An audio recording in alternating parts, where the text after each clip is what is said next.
Schaut mal, diejenigen von euch, die ihr jetzt im Zoom dabei seid, ihr müsst in unserem Link folgen und zum Verständnis dessen, was ich nachher erklärt werde, müsst ihr diese erste Lobpreisung, ist auch die zweite Lobpreisung, könnt ihr gleich mit ausdrucken, es ist eine Doppelseite, dass ihr euch die ausdruckt oder im Computer im Hintergrund aktiv habt. Und würde mir eine Person, zwei Personen helfen. Mal gucken, wer im Saal die jetzt bräuchte. Ich habe nämlich welche für euch ausgedruckt. Also vielleicht eine Person, die nach rechts geht, eine, die nach links. Danke, Volker. Danke, Andrea.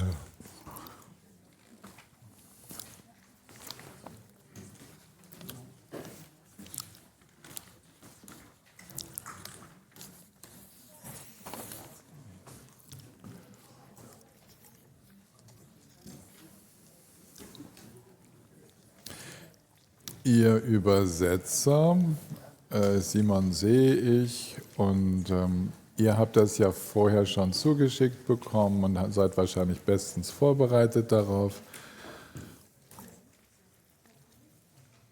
Ja, genau. Danke, Gabi, für die Rückmeldung. Ihr habt die französische und englische Version ja auch vorliegen.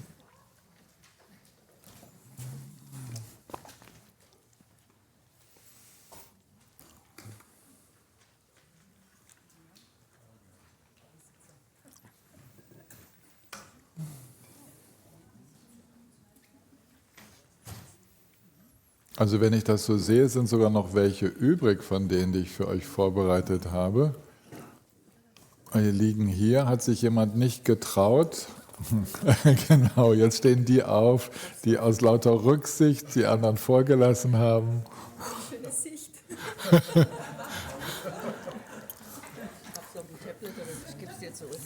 Ja. Leg sie doch da vorne auf den Tisch dann und dann kann jede Person, die noch kommt, sich bedienen.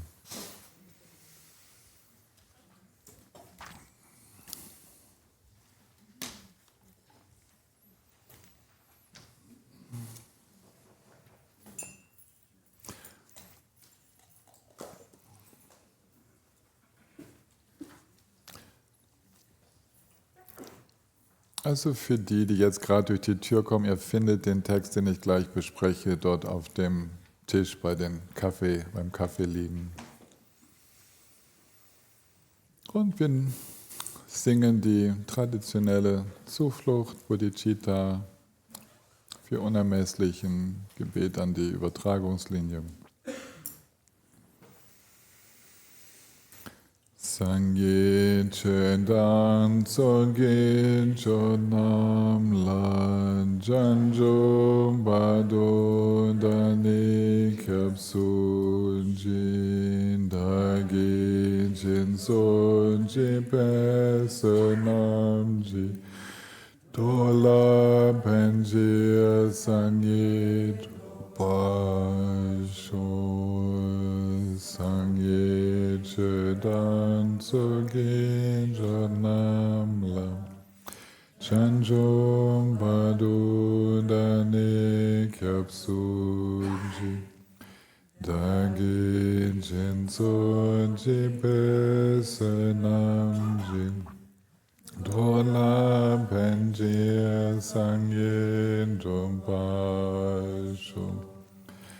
Sangye Chedan Tsogye Chodam Lan Janjum Vadu Dani Kyapsu Ji Dagi Jinso Jipesanam Ji Jola Penchia Sangye Jompasho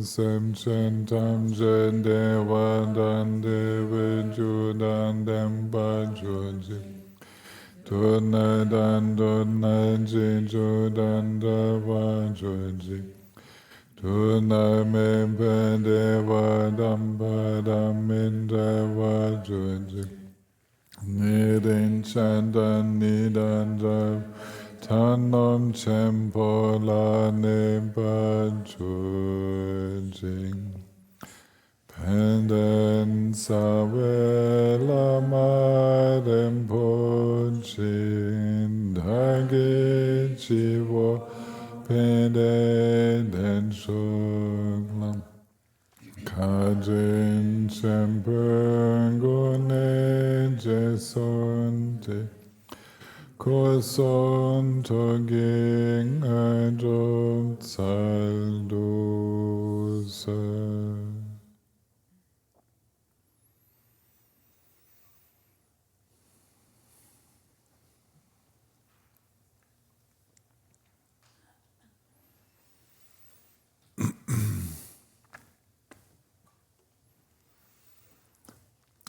Als ich mir vor schätzungsweise 2 Jahren Gedanken machte, wie ich diesen Grundkurs strukturieren möchte, was ich euch anbieten möchte, da habe ich mir gedacht, ja, und jedes Mal schaue ich mal bei jedem Grundkurs, dass ich euch einen kleinen Text mit nach Hause gebe, den ihr in eure Praxis einbauen könnt, gelegentlich mal vorziehen könnt, so hervorholen könnt. Und dieses Mal wird es so eine Preisung des Buddhas sein, bietet sich ja an, weil ich ohnehin jetzt das sehr wichtig fand, dass wir mal die Gründerpersonen uns ein bisschen angeschaut haben.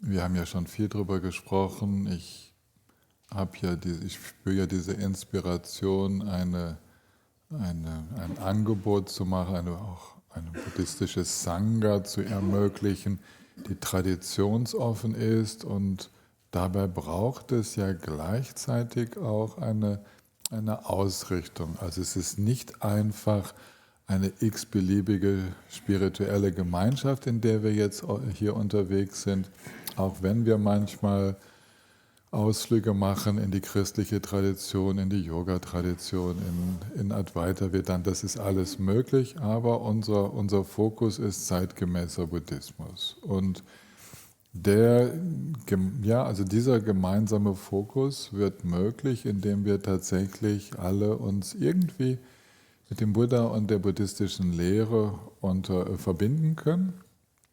Und deswegen ist es unerlässlich, ihn auch im Zentrum zu haben, obwohl man vielleicht rückwärts wieder aus der Tür rausgeht, wenn man den dicken Buddha hier sieht und sagt, wo bin ich denn hier gelandet? Ja, ist keine neue Sekte, nein, ist nur ein Zeichen sozusagen für den gemeinsamen Nenner,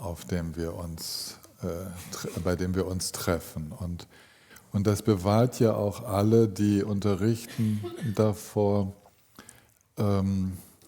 allzu freigeistig mit dem Dharma umzugehen und alle möglichen eigenen Erfindungen einzubringen und was es da noch gibt aus der Psychotherapie und was es da noch gibt aus dem Bereich. Und es geht um grundlegenden Buddha-Dharma, und das ist kein Ismus, das ist keine Sekte, das ist keine Religion, sondern es ist ein Forschungsweg, ein Weg der Befreiung, und genau dafür steht der Buddha. Und jetzt gibt es aber auch religiöse Aspekte. Ist ja klar, es gibt also den Aspekt der Verehrung und der Hingabe.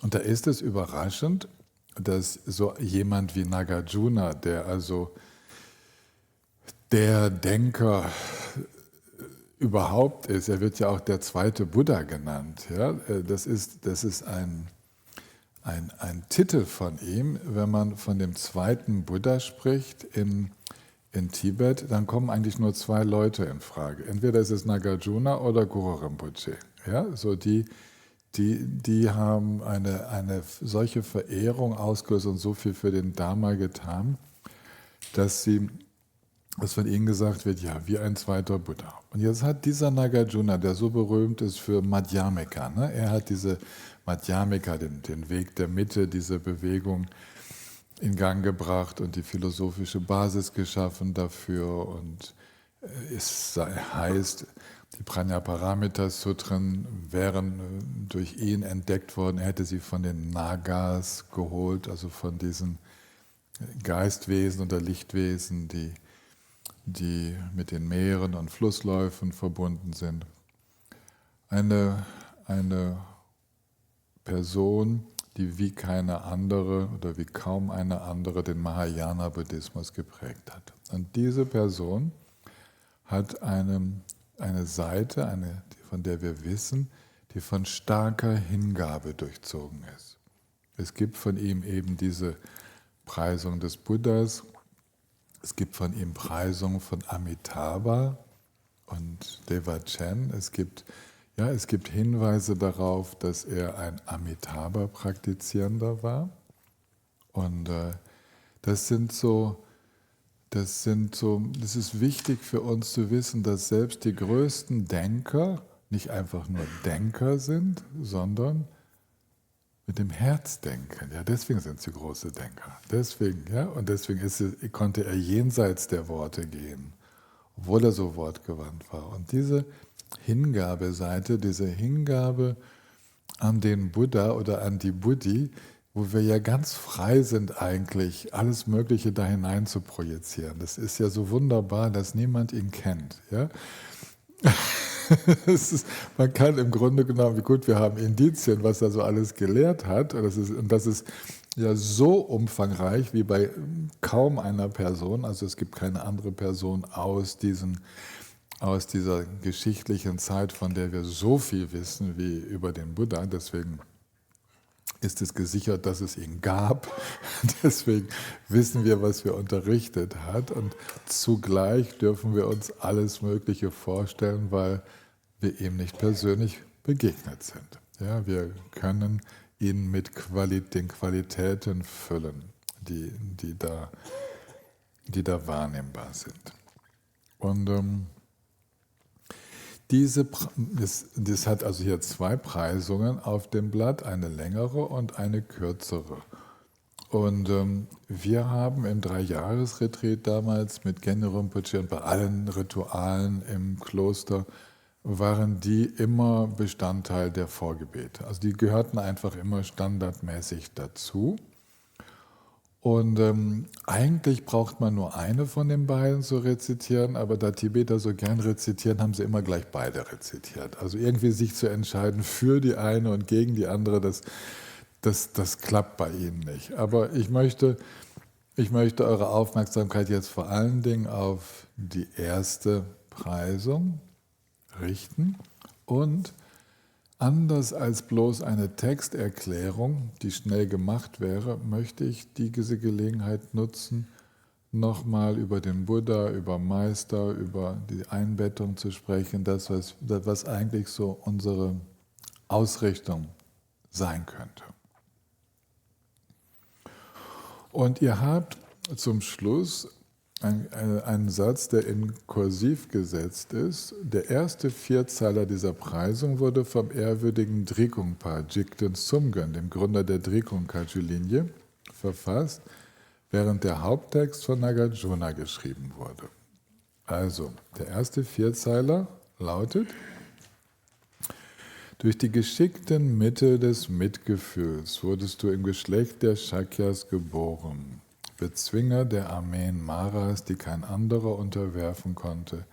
Dein Körper erstrahlt wie ein goldener Berg. Vor dir, König der Shakyas, verbeuge ich mich. Diese einfüllenden Zeilen sind uns eine Erinnerung, dass wir ja während der Preisung den Buddha visualisieren können. Ja, deswegen die Erinnerung wie ein goldener Berg. Na, haben wir ja hier. So große Statue wurde uns ja aus Düsseldorf geschenkt von einer, oder war es, aus Bonn? Wo war ich denn damals? Bonn war das. In Bonn abholen von einer sri-lankesischen, singalesischen, sagt man ja, singalesischen Dharma-Gruppe, die mehrere Jahrzehnte, ich glaube 3 Jahrzehnte mit diesem Buddha praktiziert hat und deren Begründer gestorben ist und die nach einem würdigen Ort suchten, wo diese Statue weitergehen kann. Und da sind sie über Tenzin Peljo auf mich aufmerksam geworden und tatsächlich fand ich, ja, gut. Und es gibt immer wieder diesen Moment, wo diese Statue im Zentrum stehen darf. Okay, wir können visualisieren, weil wenn wir visualisieren, es ist so, als ob wir in die Gegenwart des vorgestellten Buddhas treten würden oder der Buddhi treten würden. Und das ist gut, weil es geht darum, nicht abstrakt zu rezitieren und jetzt hier diese Lebensgeschichte, sondern uns gleichzeitig mit dieser Inspiration zu verbinden, sodass wir noch mehr Lust haben zu praktizieren. Darum geht es. Und es wird hier gehen um die 12 Taten des vollkommenen Buddhas. Und es heißt in der Tradition, in der Mahayana-Tradition, alle Buddhas würden genau diese 12 Taten vollbringen. Man geht ja von 1002 Buddhas allein in diesem Riesenweltzeitalter aus, wovon das der 4. war. Der 5. wäre dann Maitreya. Und die würden alle irgendwie diese 12 Taten ausführen. Also das ist eine Sicht, typisch Mahayana, aber okay, auch im Theravada ist das bekannt. Eine Sicht, dass es sich nicht um ein einmaliges Phänomen handelt, sondern dass das, was da kommuniziert wird, einen universellen Charakter hat. Denn auch die Lehre der Buddhas in späteren Zeitaltern wird dieselbe Lehre wieder sein. Es geht immer um die Erkenntnis von, wie es ist, wie der Geist ist, wie wir den Weg des Erwachens gehen können. Und die Geistesströme sind in ihrer Grundnatur immer gleich unterwegs und brauchen die gleiche Hilfe, um zu erkennen, um was es sich geht. Nur bei diesem Buddha, bei dem 4. Buddha, diesem Buddha Shakyamuni, der hat zusätzlich noch den Vajrayana gelehrt. Und das heißt, es würden die anderen dann nicht machen. Ja, der wird nicht unbedingt wieder gelehrt. Also diese Yidam-Praktiken und so. Ja, das ist eine Besonderheit, heißt es, von dieser Zeit. Ich preise dich, der zunächst den Erleuchtungsgeist hervorrief, dann die 2 Ansammlungen von Verdiensten und Gewahrsein vollendete und in diesen Zeiten ein Schützer der Lebewesen mit immenser Aktivität wurde. Das sind so diese beiden ersten 4 Zeiler sind so eine umfassendere Beschreibung. Und dann beginnen wir, und ihr seht, ich habe da so Zahlen reingeschrieben in die Übersetzung, beginnen wir mit dem, was dann die Preisung der 12 Taten ist. Du bewirktest das Wohl der Götter und wissend, dass es nun Zeit war, die Menschen anzuleiten, verließest du die Götterwelt in Elefantengestalt, sahst deine Familie und tratst in Maya Devis Schoß ein. Vor dir verbeuge ich mich. Damit sind schon 3 wesentliche Schritte beschrieben. Offenbar war der Buddha, der beschreibt das dann auch, der konnte sich an so viele frühere Leben erinnern und 500 von seinen Vorleben sind in den Jatakas zusammengefasst. Ja, diese Jataka-Tales, wie es auf Englisch heißt, die Jataka-Geschichten, beschreiben die Vorleben des Buddhas als Bodhisattva. Er hat da offenbar Hinweise gegeben, er hat hin und wieder mal ein Beispiel aus seinem früheren Leben genommen, um den Dharma zu erklären. Und wie wahr die Geschichten jetzt sind, das wissen wir nicht. Auf jeden Fall sind es natürlich pädagogisch höchst interessante Materialien, wo man den ganzen Dharma in sehr anschaulicher Form verpackt schon findet. Und die wesentliche Botschaft ist, der Buddha ist nicht vom Himmel gefallen oder plötzlich aus dem völligen Nichtwissen erwacht, sondern da ist eine unglaublich lange Vorbereitung gewesen. Und das gehört absolut ins buddhistische Weltbild dazu. Wir haben eine lange Vorgeschichte. Und damit so wundersame Dinge möglich sind wie in diesem Leben, das wir uns jetzt nochmal angucken werden, da braucht es viele Leben, die schon in dieser heilsamen Energie verbracht wurden und wo auch schon sehr, sehr, sehr, sehr viel Weisheit entstanden ist. Ohne diese Vorbereitung wäre das Baby, hätte nicht diese besonderen Zeichen gehabt, dass die Menschen so aufmerksam machte. Der Junge, als er aufwuchs, oder wir dürfen immer auch denken, das Mädchen, ne, Gutami, als sie aufwuchs, und ja,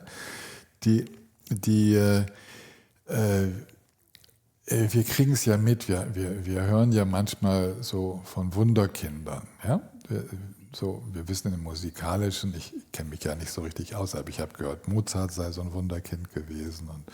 Und es gibt Wunderkinder in verschiedensten Bereichen mit enormen Talenten, und das hat natürlich nicht erst jetzt angefangen, dass es nur in unserer Generation Wunderkinder gibt, die gab es auch früher. Jetzt müsst ihr euch vorstellen, da wird so ein Wunderkind geboren, und das hat ein unglaubliches Potenzial, und es ist ein sehr breit aufgestelltes Wunderkind. Das hat sehr breit gefächerte Fähigkeiten. Und bei der Geburt des Buddhas wurden diese hellsichtigen Rishis dann eingeladen und sagten, wow, die Zeichen stehen aber gut hier. Entweder wird dieses Wunderkind ein Weltenherrscher oder dieses Wunderkind krempelt die spirituelle Welt um. Das war eigentlich so die Aussage. Und was war die Vorbereitung? Dieses Wunderkind ist ein Geistesstrom, der offenbar gerade damit beschäftigt war. Das heißt wohl im Tushita-Himmel, wenn ich mich richtig entsinne, sei er aktiv gewesen. Das ist ein subtiler Geistesbereich, in dem die Geisteswesen dort, man kann sie Götter nennen, das sind einfach Lebewesen im Bereich, wo noch Sinnesfreuden erlebt werden, und aber auf ganz subtile Weise, wo diese fein erlebenden Wesen offen sind für den Dharma. Und er war gerade dabei, dort den Dharma zu unterrichten. Und dann sah er jetzt, und das ist der erste Schritt, jetzt ist es Zeit, die Menschen anzuleiten. Und das ist eine andere Überzeugung, der ihr im Dharma häufig begegnet. Es muss der richtige Zeitpunkt sein, um etwas zu manifestieren. Dieselbe Manifestation zu einem anderen Zeitpunkt wäre nicht hilfreich. Es gibt einen Zeitpunkt, bestimmte Unterweisungen zu geben, bestimmte Dinge anzusprechen, und da stimmt es und entwickelt seine heilsame Kraft. Es gibt andere Zeitpunkte, dann ist der Zeitpunkt vorbei, und dann passt es nicht mehr. Ist nicht mehr angesagt. Und so sah er, dass jetzt ist eine gute Zeit, um sich jetzt unter den Menschen zu manifestieren. Und dann sagte er Ciao zu den Göttern und verließ die Götterwelt. Aber jetzt, wie komme ich am richtigen Ort an? Ne? Und da wird darauf Bezug genommen, dass er eben nicht in dem normalen Bardo unterwegs war, sondern dieser Geistesstrom hatte die Möglichkeit zu schauen, wo sind die günstigsten Bedingungen für eine Manifestation des Dharmas in dieser Welt. Und fand diese günstigen Bedingungen bei Shuddhodana und Mayadevi in dieser Republik der Shakyas am Fuß des Himalayas, eingebettet in die vedische Tradition, ja, mit dem gewissen Freiraum, den die Yogis damals hatten, die Yoginis leider noch nicht. Die mussten immer noch brav zu Hause sein und im Rauch der Feuerstelle sitzen. Ja, und diese Zeit, wo so eine Efferveszenz, so eine quirlige spirituelle Zeit war in Indien, die wollte er dann nutzen. Und ihr habt vielleicht gehört, dass Mayadevi diesen Traum hatte von dem Elefanten, der durch ihre Seite in sie eingetreten ist. Es wird nie irgendwo gesagt, sie hätte nicht auch Sex gehabt. Ja, es wird nie gesagt. Aber die Empfängnis des Buddhas war in dem Moment, wo sie diesen Traum hatte. Ja, und Ja, genau, die jungfräuliche Geburt und so. Wissen wir ja alles nicht, ist auch sowas von unwichtig. Auf jeden Fall gab es dieses Zeichen, dass etwas ganz Besonderes sich ankündigt. Und da kann man sagen, doch, das war vermutlich so, das taucht immer wieder auf, dass Frauen, die empfangen, Träume haben und es spüren. Jetzt ist etwas passiert und es ist die Energie von diesem Geistesstrom, diesem Lebewesen, die deutet sich an und das zeigt sich in solchen Traumbildern. Und es gibt Berichte von verschiedensten Praktizierenden, wo die Mütter dann eine ganze Serie von solchen Träumen haben und wo sie innerlich schon in Kontakt treten können, wo sie schon Mantras hören und so weiter. Also es gibt alles mögliche innere und äußere Zeichen. Okay, das sind die ersten 3. Dann heißt es, nach 10 Monden wurdest du, der Prinz der Shakyas, im segensreichen Hain von Lumbini geboren, ausgestattet mit den vollkommenen Zeichen, von Brahma und Indra gepriesen, vor dir, der die erleuchtete Familie manifestiert, verbeuge ich mich. 10 Monde sind etwas mehr als 9 Monate. Ja, es wird in Monden gerechnet, also in 28 Tagen. Und offenbar hat sich unser Prinz Siddhartha etwas länger in der Gebärmutter aufgehalten. Er wurde wohl etwas übertragen. Ja, vielleicht waren es 10 Tage mehr, als es normalerweise gewesen wäre. Und seine Mutter war auf dem Rückweg von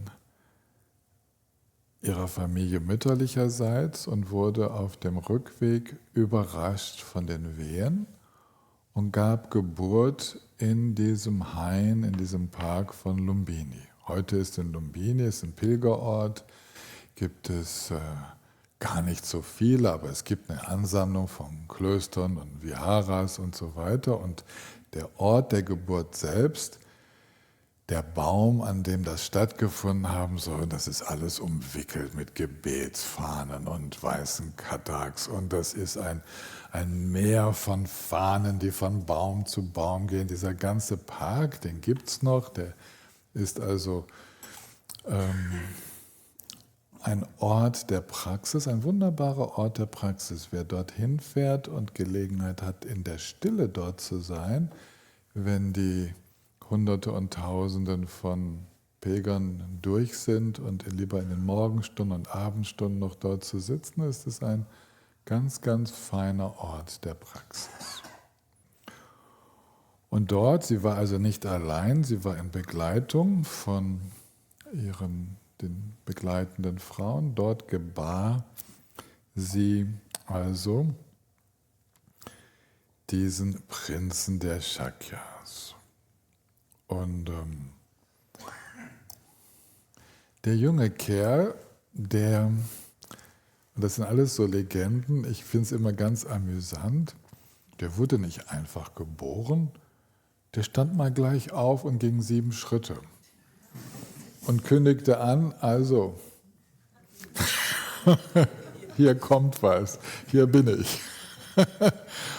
Und konnte also offenbar schon gehen und sprechen. Wenn ihr solche Passagen findet in den Geschichten, nehmt sie nicht zu ernst. Kann man sich ja vorstellen. Danach wurde er aber von Ammen ganz normal aufgezogen und hat an der Brust gehangen und so weiter. Aber wohl der erste Moment war von großer Entschlossenheit geprägt. Und ihr müsst wissen, in welcher Kultur wir unterwegs sind. In Indien, also es war ein Land ohne Papier und so, das gab es alles noch nicht. Und schriftliche Aufzeichnungen und so, das war auch nicht angesagt. Ja, gab es dann später mal, wurde angefangen, auf getrockneten Bananenblättern wurde so Dinge aufzuschreiben. Es gab noch keine groß entwickelte Schrift, das heißt, die Veden seien schon schriftlich überliefert worden und da gibt es auch alle möglichen Behauptungen, wie alt die seien und so, aber es war vor allen Dingen eine mündliche Überlieferung. Und eine mündliche Überlieferung in Indien, die musste die Leute fesseln, die musste spannend genug sein. Und wenn wir so die mündlichen Überlieferungen, wir haben da ein bisschen Zugang dazu, wann sie aufgezeichnet wurden und wie unterschiedlich die aufgezeichnet wurden. Wir haben Schicht um Schicht um Schicht und irgendwie im Laufe von einem Jahrhundert des Erzählens derselben Geschichte, weil einem ja nicht der Kopf abgeschlagen wurde, kam immer noch ein bisschen mehr dazu und es wurde immer noch ein bisschen spannender und immer, ja, also in der ersten Geschichte fliegt der Buddha allein in der Luft, als es um die Wunder geht und mit denen er dann so seine Debatten auch gewinnt. In der nächsten Geschichte, in der letzten Geschichte, fliegt der Buddha zusammen mit 500 seiner Schüler in der Luft und alle machen sie das gleiche Wunder, oben Feuer auszusenden und unten Wasser fließen zu lassen, während sie in der Luft fliegen. Also das wird immer fantastischer. Aber da haben offenbar Dinge stattgefunden, die etwas ungewöhnlich waren. Okay. Die Zeichen, es war klar, die Zeichen waren sehr stark, dass da ein ungewöhnliches Wesen auf die Welt kommt und wir tun gut daran, den Buddha nicht einfach so einzureihen unter die, soll man sagen, die Liste normal traumatisierter Bürger. Ja? Das trifft nicht zu. Da ist was anderes passiert. Da ist wirklich ein sehr entwickeltes Potenzial auf diesen Erdball gekommen, wie es nicht häufig welche gibt. Und dieser Knabe, der hat dann sehr günstige Umstände gefunden, aber seine Mutter ist dann 7 Tage danach gestorben. Ja? Kann man sich vorstellen, dass sie vielleicht bei dieser Geburt an dem Baum sich auch infiziert hat und dann, ja, kann man sich alles Mögliche vorstellen, aber es waren dann Ammen um ihn herum, die sich um ihn gekümmert haben. Das heißt, es hätten sich 8 Ammen um ihn gekümmert. Voll jugendlicher Kraft, wie ein Löwe unter den Menschen, zeigtest du in Anga und Magadha, das sind 2 Provinzen, deine wunderbaren Fähigkeiten. Da wurde er nämlich zu Lehrern geschickt und er staunte die Lehrer, dass er im Nu ihr gesamtes Wissen aufgenommen hat und sie noch übertroffen hat. Ja? Und hatte eine unglaubliche Fähigkeit der Sprache schon in jungen Jahren. Und besiegtest die Hochmütigen. Immer wieder versuchten es spirituelle, also in der Zeit auch schon spirituelle Lehrer und Gelehrte und so. Und hier geht es vor allen Dingen um Gelehrte, versucht mit ihm zu debattieren über die Veden und so. Und er hatte so eine Auffassungsgabe. Ich bin hin und wieder mal Menschen begegnet im Leben und das Gefühl hat, die vergessen gar nichts, die sind wie ein Schwamm, die nehmen alles auf, jede Information bleibt. Ihr kennt vielleicht auch Leute mit so einem fotografischen Gedächtnis, die gibt es wirklich. Es gibt Menschen, die sogar von sich sagen würden, dass sie darunter leiden, dass sie nichts vergessen können. Das ist das eine, man braucht ein extrem gutes Gedächtnis. Und dann, und das wissen wir natürlich aus den vielen Lehrreden, dann verfügte der Buddha offenbar über eine enorme Fähigkeit, Zusammenhänge zu sehen und Sinn zu machen aus Aspekten des Seins, der Lehren, des Wissens und so, die für andere unzusammenhängend waren, die sie nicht in Verbindung bringen konnten. Und er hatte diese hohe Fähigkeit, Verbindung zwischen allen Aspekten des Wissens, allen Tatsachen, die bekannt waren, herzustellen und Sinn zu geben, Sinn zu machen und auch Unsinn aufzudecken. Ja, das sieht man dann ja später auch, diese hohe Fähigkeit. Ein Beispiel über diese Kindheit, über diese Jugend, wo wir jetzt gerade sind, wird nicht so viel gesagt. Aber ich meine, Zum Beispiel war es, jetzt fangen wir ganz einfache Beispiele, fallen mir jetzt als erstes ein. Später sagt er dann so fast beiläufig so Dinge wie, ja, alle Leute meinen, sie könnten sich von Sünden reinigen, wenn sie nur in den Ganges steigen und dann in völliger Reinheit aussteigen. Muss ja ziemlicher Humbug sein, denn sonst wären ja alle Fische erleuchtet.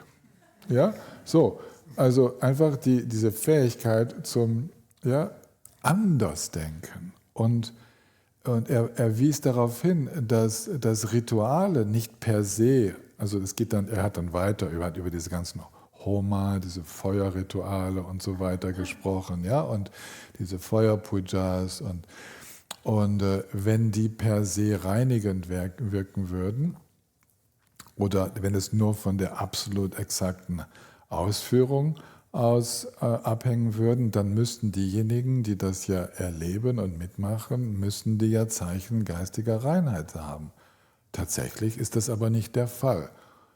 Ein Ritual ist nur so gut wie die Geisteshaltung dessen, der in einem Ritual sich auf diese Form der Kontemplation, Meditation einlässt. Ja? Und nicht das Ritual ist das Reinigende, sondern der Geist. Und er hatte noch andere, ich meine, das sind jetzt Beispiele, die wirklich dann spirituell wichtiger sind. Zum Beispiel diskutierte er mit dem Begründer der Giants, mit Mahavira, dann später, über Karma. Was hat karmisch die stärksten Konsequenzen? Und Mahavira war ein Verfechter davon, dass die körperliche Handlung die stärksten Spuren hinterlässt. Und deswegen kehren heute noch Giants, wenn die orthodoxen Giants, wenn sie über die Straße gehen, dann siehst du die mit einem Besen und sie tragen Mundschutz, damit sie keine Insekten einatmen, weil das physische, das Niedertreten von Insekten, das Einatmen von Insekten, das alles, das physische Töten der Insekten wird für das mit der stärksten karmischen Auswirkung gehalten. Und der Buddha sagte schon damals, nein, es ging zum Beispiel, ein Mönch ging ja auf und ab in der Gehmeditation und der war blind. Ein blinder Mönch ging auf und ab und trampelte beim Auf- und Abgehen mit seinen Ledersandalen, trampelte er Ameisen tot. Und ganz entsetzt kamen die anderen Mönche zu ihm, was hat denn jetzt der für ein Karma? Und sagt der Buddha, gar kein Karma, weil null Absicht dabei ist. Ja? Und diese Fähigkeit, den Unterschied zu machen zwischen derselben Handlung mit Absicht und einer anderen Hand ohne Absicht, wir haben jede Menge solche Beispiele, aber was er da genau mit denen diskutiert hat in jugendlichen Jahren, entweder ist es mir entfallen oder ich habe es einfach nie irgendwo gelesen. Ja? Okay, solche Dinge, um die geht es dann.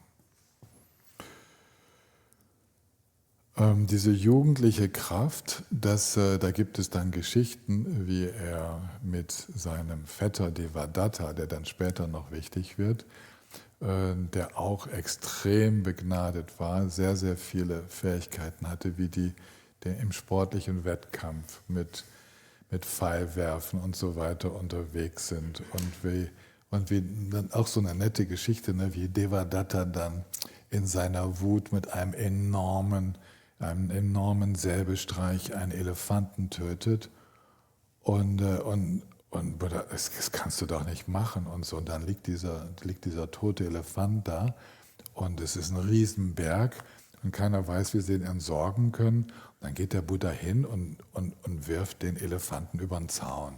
Ja?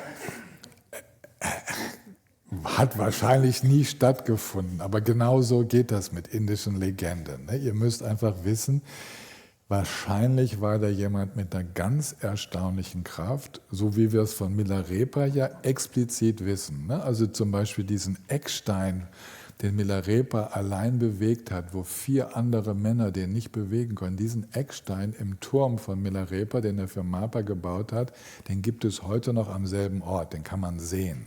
Ja? Also es gibt manchmal Menschen mit enormer Kraft, das gibt es, aber gleich einen Elefanten über den Zaun zu werfen, das wohl nicht. Ja? Okay, ich bin gern mit euch bereit, in dieser, weißt du, diese spielerische, ja, und ein bisschen rauszufiltern, auf was können wir uns denn beziehen? Ich meine, wir haben später, wir kriegen ein Leben mit von jemandem, der 45 Jahre durch Wind und Wetter zieht, ja, also durch die Sonne, der manchmal tagelang nichts zu essen kriegt, der den Insekten und so weiter ausgesetzt ist und der einfach fast nie krank ist. Ja, also krank war er richtig nicht. Er hatte gelegentlich mal Verstopfung, hatte auch mal einen Durchfall, hatte auch mal Kopfschmerzen, ja, aber das sind 3, 4 Ereignisse, wo klar wird, dass er auch mal was hatte. Aber ansonsten, ich meine, in der Zeit, mit den Bedingungen, so gesund zu sein, das ist eine sehr robuste Konstitution. Sehr, sehr robust. Und das gibt es. Das gibt es in dieser Welt, so robuste Konstitutionen. Ich habe es euch von Gene Rinpoche erzählt, der dann durch die Malaria, die er dann in Indien bekommen hat, zum ersten Mal überhaupt Krankheit erfahren hat. Ja? Mit Fieber und so. Also, sowas gibt es und darauf möchte ich vor allen Dingen hinweisen, dass wir nicht auf den Buddha projizieren, das sei so einer gewesen wie ich und du. Ja, also da würden wir sehr daneben liegen. Ja, diese völlige Reduktion sozusagen, der Buddha ist jemand, der es einfach ein bisschen gut hatte, so wie die Söhne aus verwöhntem Hause, die heutzutage um uns rumlaufen. Zum Glück hat er kein Handy in die Hand gekriegt. Ja? Das dürfen wir. Da ist jemand Besonderes. Da ist jemand sehr, sehr Besonderes gewesen und wir wissen sehr viel über sein Leben. Und deswegen konnten die Geschichten auch nicht total wuchern, weil sowohl seine Ziehmutter wie sein Sohn, wie mehrere seiner Cousins und viele seiner ehemaligen Angestellten, die sind alle später in der Sangha gewesen. Die haben alle dafür gesorgt, dass die Geschichten aus seiner Kindheit bekannt wurden und weitergegeben wurden. Das heißt, wir haben ganz, ganz viele Quellen. Er hat nie selbst über seine Kindheit gesprochen, ja, aber die anderen haben darüber erzählt. Und da müssen erstaunliche Dinge passiert sein. Okay, weiter geht's. Also da hat er immer wieder stolze Herausforderer, diese Hochmütigen, besiegt und das scheint auch ein gemeinsames Merkmal von solchen hochtalentierten zukünftigen Buddhas zu sein, dass sie schon im frühen Alter, ohne selber hochmütig zu werden, es mit solchen stolzen Herausforderern zu tun haben. Und im Einklang mit den Gesetzen der Welt zu handeln und sie nicht achtlos zu verletzen, umgabst du dich mit Ehefrau und Gefolge. Für dir, der geschickt und weise sein Königreich schützte, verbeuge ich mich. Also, wir wissen auch da nicht, ist es nachträgliche Dichtung oder war das wirklich seine Intention? Aber dieser spirituell geneigte, hochbegabte junge Mann lässt sich tatsächlich darauf ein, vermählt zu werden. Das ist auch noch eine ganze Geschichte, wie er seine Frau gefunden hat und so. Und ließ diese Frau aus. Es gab offenbar Möglichkeiten zu wählen und bekommt mit ihr ein Kind und verlässt erst dann den Palast. Man könnte ja denken, ja, warum nicht vorher? Und übrigens, wenn man hier Palast sagt, ihr müsst euch das nicht wie so ein Palast am Chiemsee vorstellen oder so, ja? Das ist nicht gemeint hier. Das war ein fürstliches Zuhause. Das war keine Maharaja-Familie, sondern das war einfach eine der reichsten Familien in dieser Republik der Shakyas mit vielen, vielen Möglichkeiten, aber nicht so, wie wir uns einen westlichen Palast vorstellen. Und dass er sein Königreich schützte, ist eigentlich seine Republik, also die Nachfolge schützte, bedeutet, dass er erst so weit gegangen ist, dass sein Vater nicht vor Gram starb, dass der Sohn abhaut und keinen Nachfolger hinterlässt. Ja, er hat dafür gesorgt, dass tatsächlich die Nachfolge weitergehen könnte. Ansonsten hat er das Königreich nicht geschützt. Ja, er hat einfach für diese so in Indien so wichtige und überhaupt in solchen Zusammenhängen so wichtige Nachfolge gesorgt.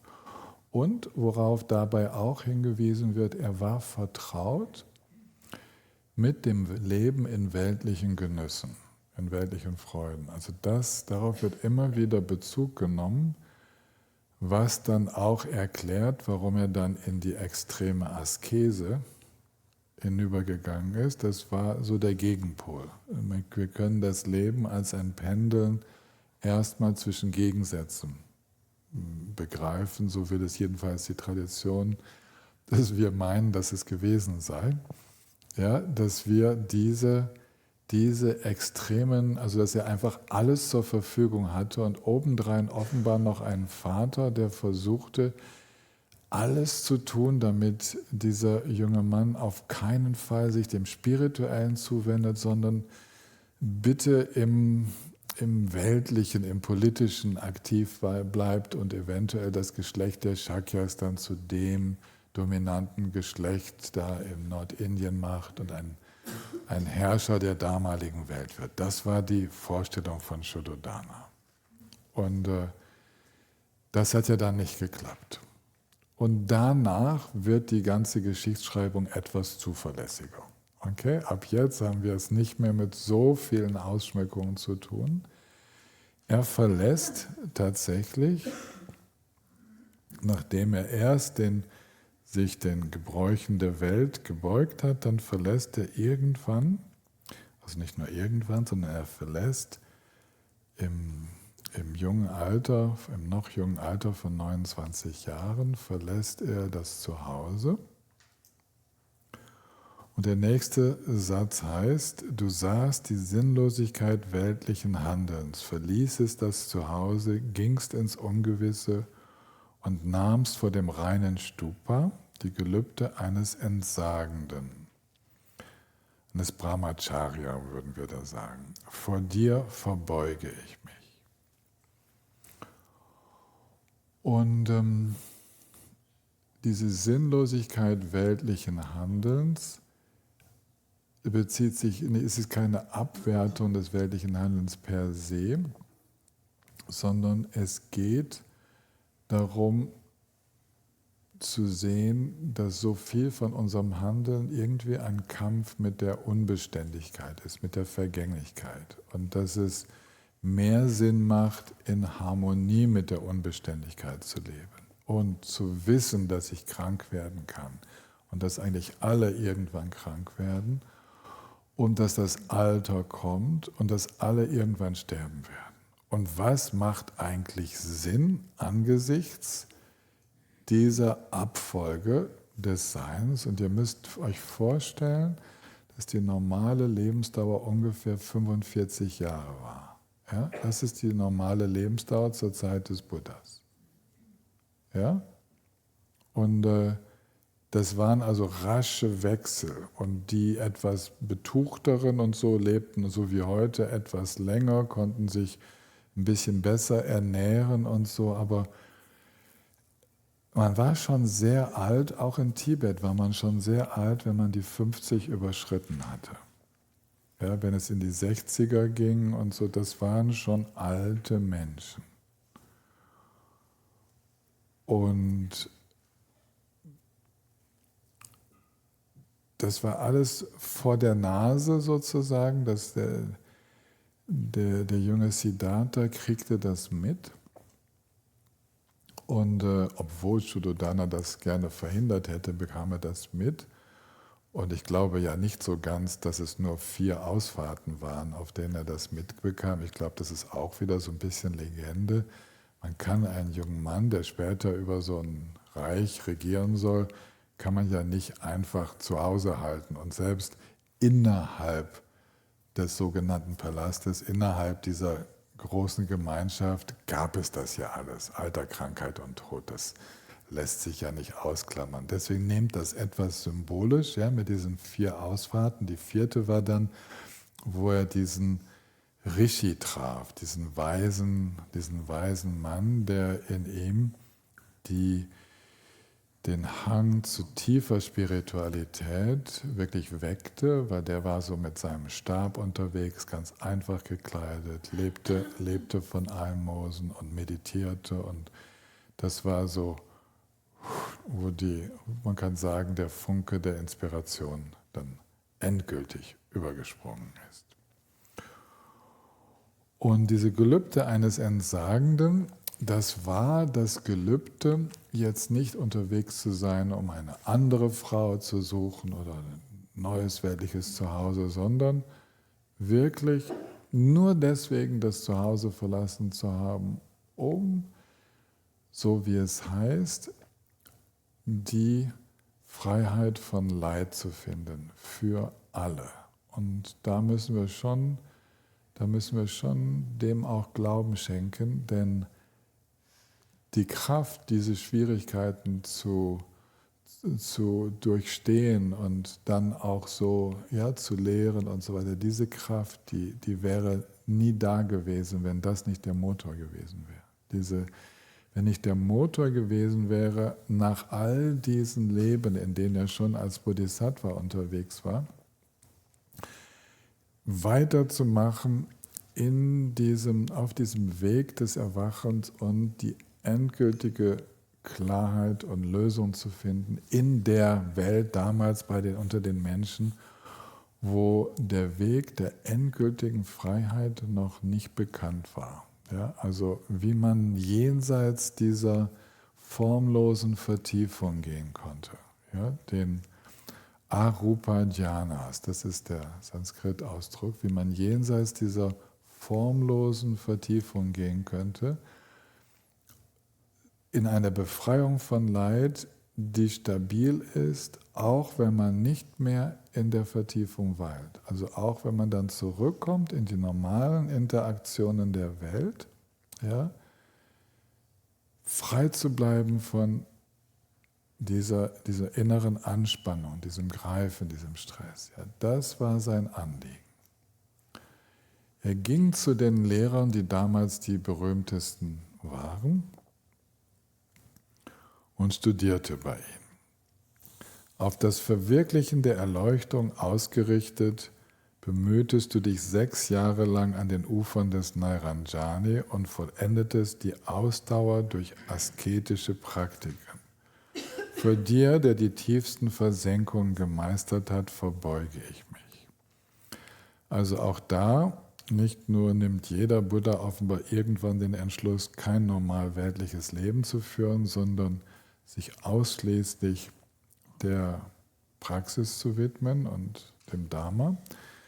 Offenbar versucht es jeder mit den Möglichkeiten der spirituellen Entwicklung, die diese Welt gerade zur Verfügung stellt, und geht bis an die Grenzen des Möglichen. Das ist ja ein ganz normales, sinnvolles Vorgehen.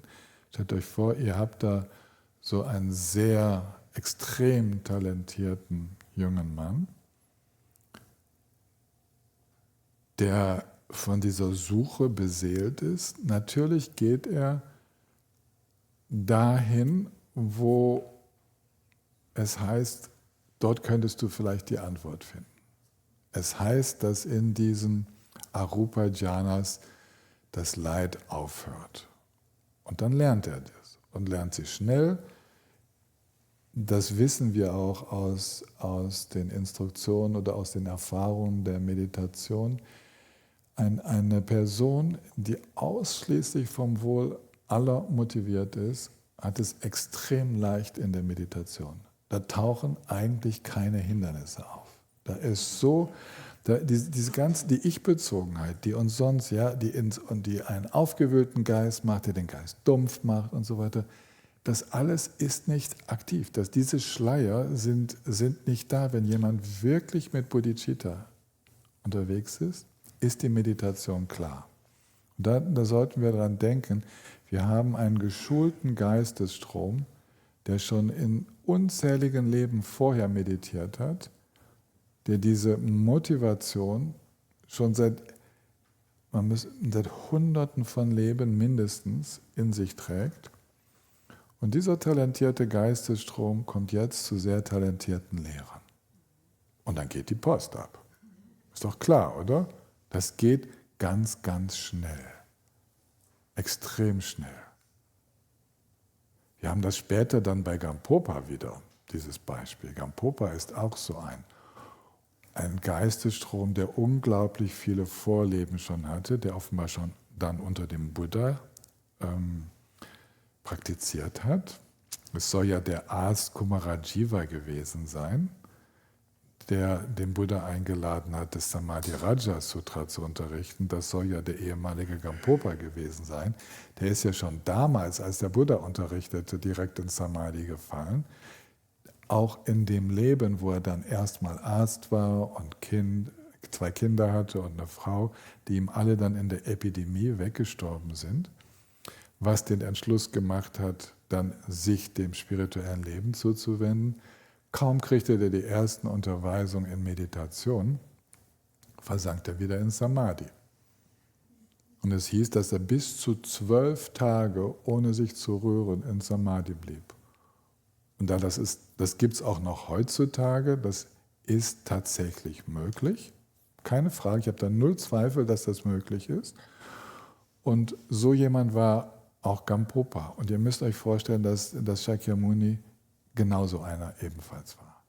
Kriegt die Instruktionen und ich meine, die Lehrer trauen ihren Augen nicht, ihren Ohren nicht und merken, wow, da geht aber was ab und wiederholt das und jedes Mal klappt es und die sagen, okay, einen besseren Schüler finde ich nie.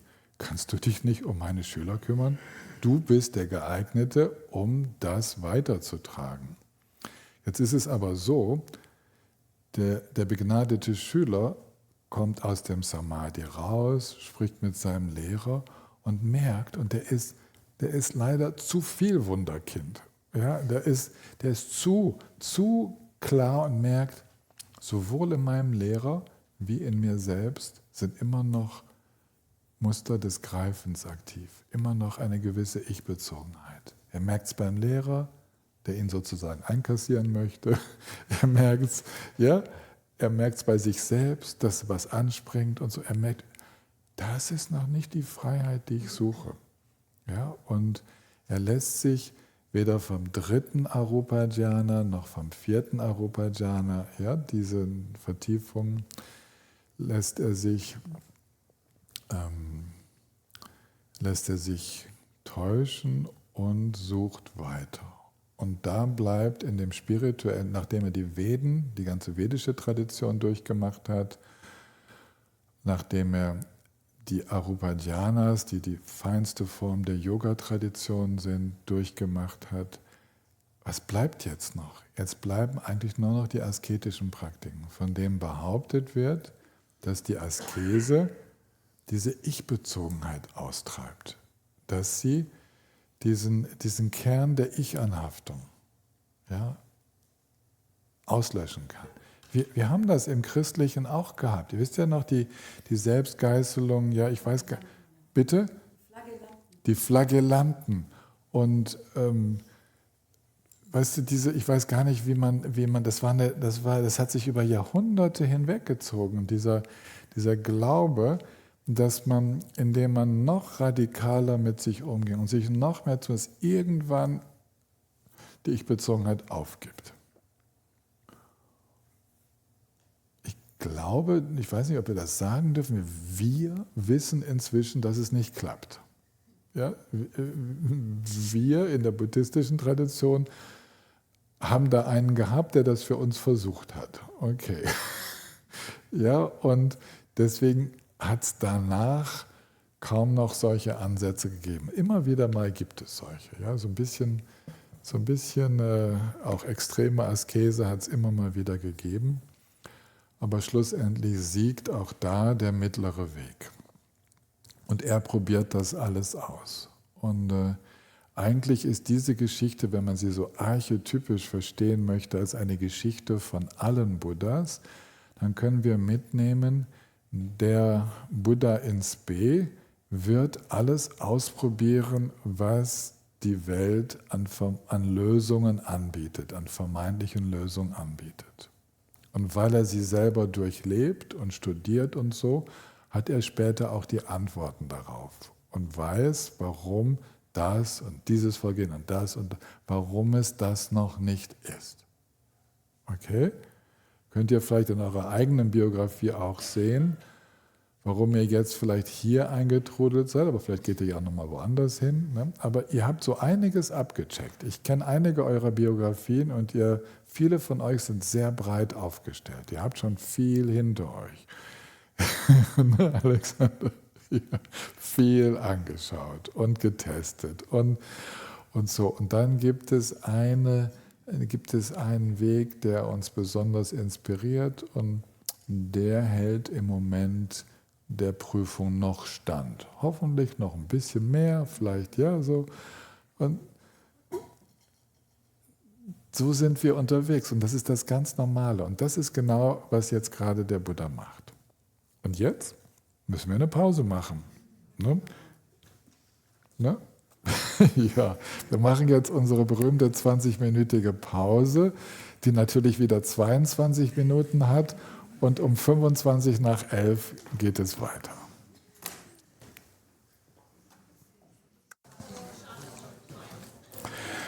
Also der Bücherstand schließt. Ich sag's euch, letzte Chance, ihn leer zu räumen. Und wir machen jetzt weiter.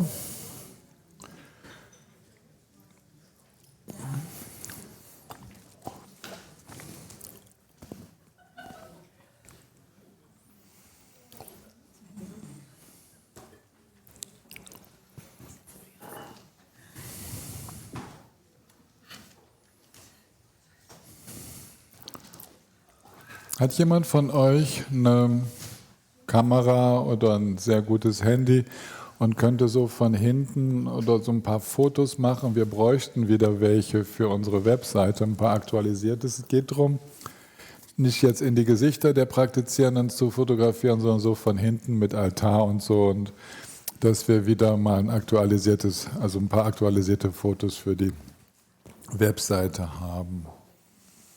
Gibt jemanden?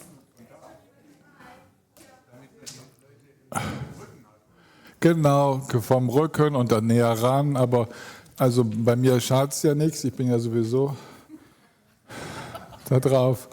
Aber genau, einfach ein paar Fotos und die dann an Tobias schicken.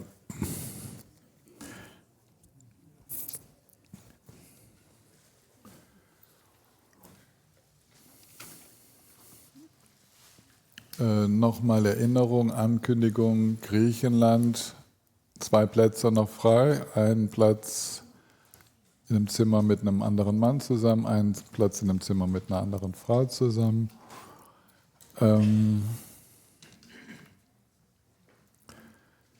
Dann habe ich das Gefühl, ich sage es jetzt schon mal, dass wir im Anschluss an den nächsten Grundkurs, da seid ihr sehr willkommen, dann auch also diejenigen, die dann an den Arbeitstagen teilnehmen möchten. Ich denke, dass wir die vom 21. bis 24. August machen, dass wir wieder so 4 Arbeitstage machen, aber so, dass wir 3 Tage zwischen dem Grundkurs und den Arbeitstagen frei haben. Aber wenn ihr da für diese Tage Unterschlupf im grünen Baum sucht, das kriegen wir wahrscheinlich hin.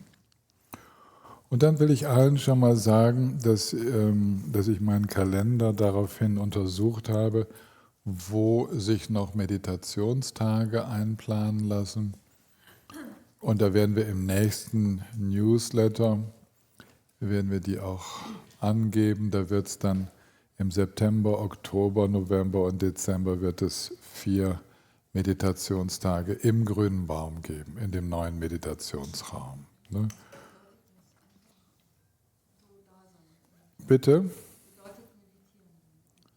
Das mache ich ja schon seit Jahren. Das ist eine geleitete Meditation über den Tag hinweg und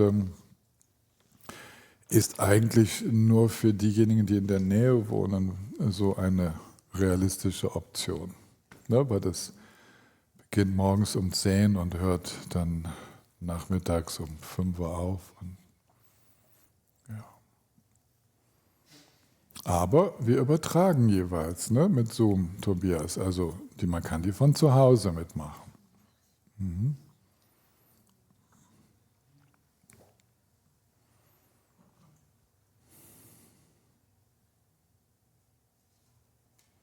Ich habe gestern Abend Zeit gehabt, mit Thomas Lessig nebenan zu Abend zu essen, und er wird sich dafür einsetzen bei der Leitung vom Tourismusverein Hochschwarzwald, also bei dem Chef direkt, dass wir eine etwas reduzierte Saalmiete bekommen. Ob das klappt, weiß ich nicht, aber es ist gut, dass ihr wisst, dass wir uns darum kümmern, weil natürlich auch schon Verbesserungsvorschläge kamen und wieder zurück nach Lenzkirch und alles Mögliche, aber einfach, dass ihr wisst, wir sind dran und dann gucken wir.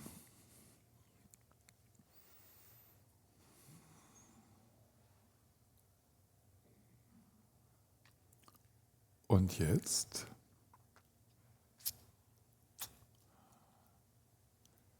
hebe ich mir das mit dem Meditieren für später auf. Ich gehe nochmal in den Text. Wir waren so ganz gut damit unterwegs und gucken uns den nochmals an.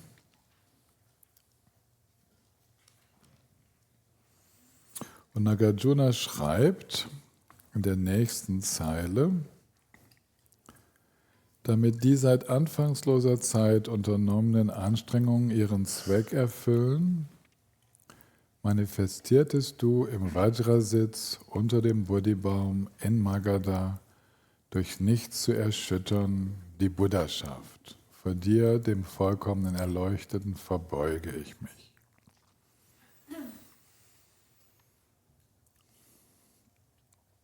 Ja, da haben wir schon ein bisschen drüber gesprochen. Gautama Siddhartha sucht nach der Lösung und erinnert sich an diese Kindheitserfahrung, nimmt wieder Nahrung zu sich, setzt sich unter den Baum und beginnt eine intensive Zeit der Praxis, wo dann diese Punkte 9 und 10 stattfinden. 9 sind die, was man auch die Versuchung Maras nennt, durch nichts zu erschüttern. Nicht wahr? Das bedeutet, dass Mara, die Gegenkräfte der Erleuchtung, also all die verbleibenden Muster, alles, was noch da war in ihm, und eventuell außerhalb, alles, was sich dem noch entgegenstellen konnte, den vollkommenen Durchbruch zu erleben, dass er durch all das hindurchging, ohne sich beirren zu lassen, ohne ins Reagieren zu gehen, ohne ins Greifen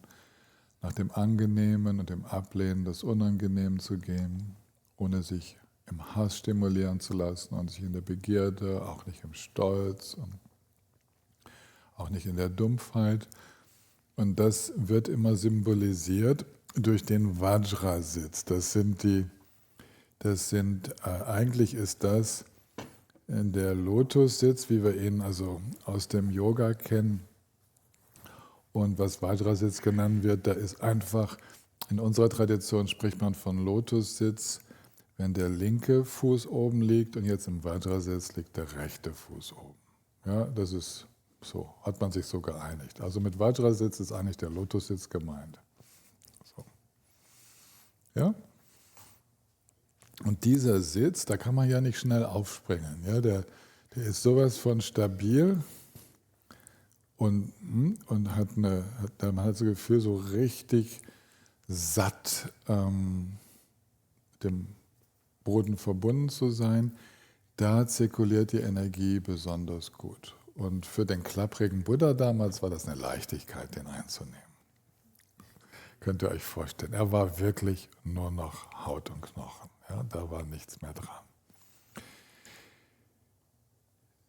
Die Mutter von Sharma Rinpoche hatte sich immer gewünscht, eine Buddha-Statue zu haben, zu sehen, in der der Buddha zum Zeitpunkt der Erleuchtung dargestellt wird. Und so gibt es jetzt in Kathmandu, wie heißt nochmal das von Sharma Rinpoche? Shaminub. In Shaminub, in diesem Kloster. Ich habe es selbst gesehen, weil ich dort schlafen durfte, in Sharma Rinpoches Haus. Und dann hat er tatsächlich von einem Künstler eine Buddha-Statue herstellen lassen, wo alle Rippen zu sehen sind, alle Knochen, alles. Ja, also wirklich der völlig abgemagerte Asket im Vajrasitz.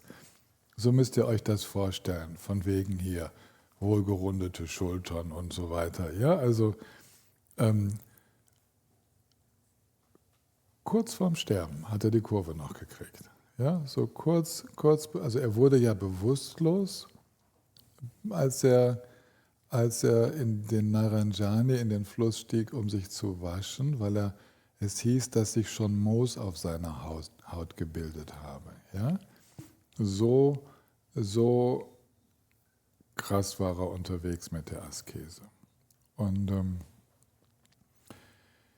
also es war schon nötig, sich zu waschen.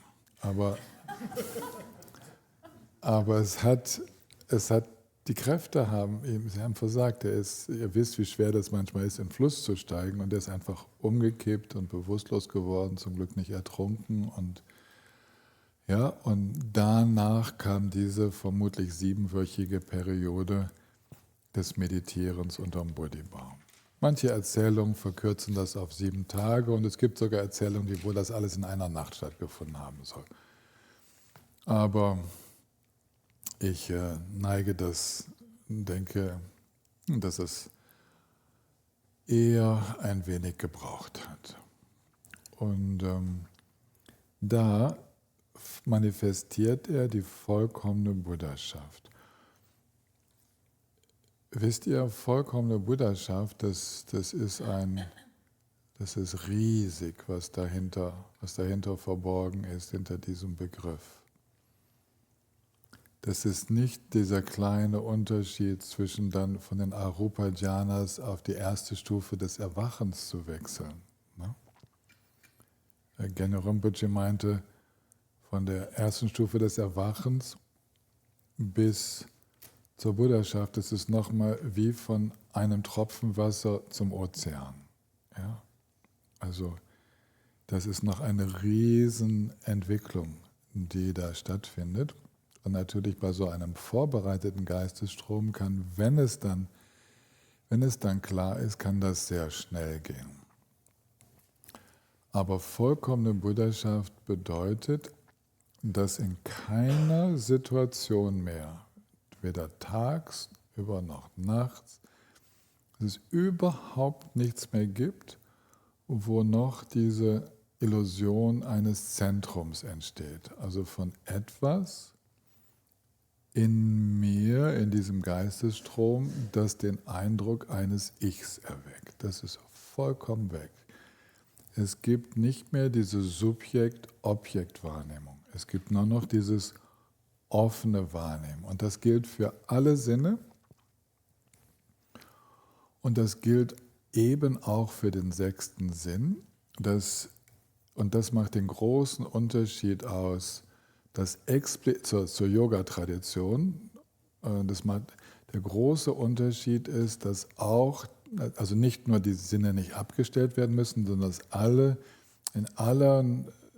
bei allem Sehen, Hören, Körper spüren, Riechen, Schmecken und dann aber auch Denken bei den Geistesbewegungen, es nie mehr zu einer Subjektpositionierung kommt von einem Ich, das denkt, einem Ich, das sieht, also von einer Trennung zwischen Ich und etwas anderem. Und es tauchen auch nicht mehr die früheren Jhanas und Arupa-Jhanas auf, es tauchen nur noch non-duale Samadhis auf. Und ein Buddha ist völlig in Frieden mit den Erscheinungen. Das ist der große Unterschied. Man braucht keinen gedankenleeren Geist. Alles Denken, alle Wahrnehmungen, auch wenn es darum geht, in verschiedenen Sprachen zu sprechen, zuzuhören, was Fragende sagen, das beinhaltet ja alles Denken. Ja? All das ist frei von Illusion. Und das ist so aus unserer Perspektive eine mega lange Reise.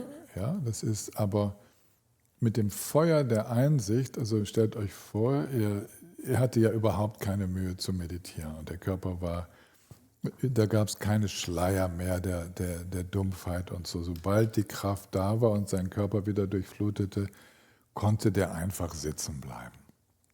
Ja, der blieb sitzen und der nahm offenbar sich vor, jetzt mit dieser entspannten Praxis nicht aufzugeben, bis der Durchbruch erreicht ist. Er wusste irgendwie, wenn es das nicht ist, was soll es dann sein? Ja, so. Und mit diesem Entschluss setzt er sich hin, einfach sitzen zu bleiben. Und meditierte durch die vertrauten Meditationen hindurch und mit der geistigen Klarheit, mit die ganzen Versuchungen, die da auftauchen, durchschaute er die illusorische Natur der angenehmen Erscheinungen. All das, was so die lockenden Sinneserfahrungen sind. Er durchschaute die wahre Natur der unangenehmen Erscheinungen. All das, was Ärger, Hass, Abwehr und so weiter auslöst.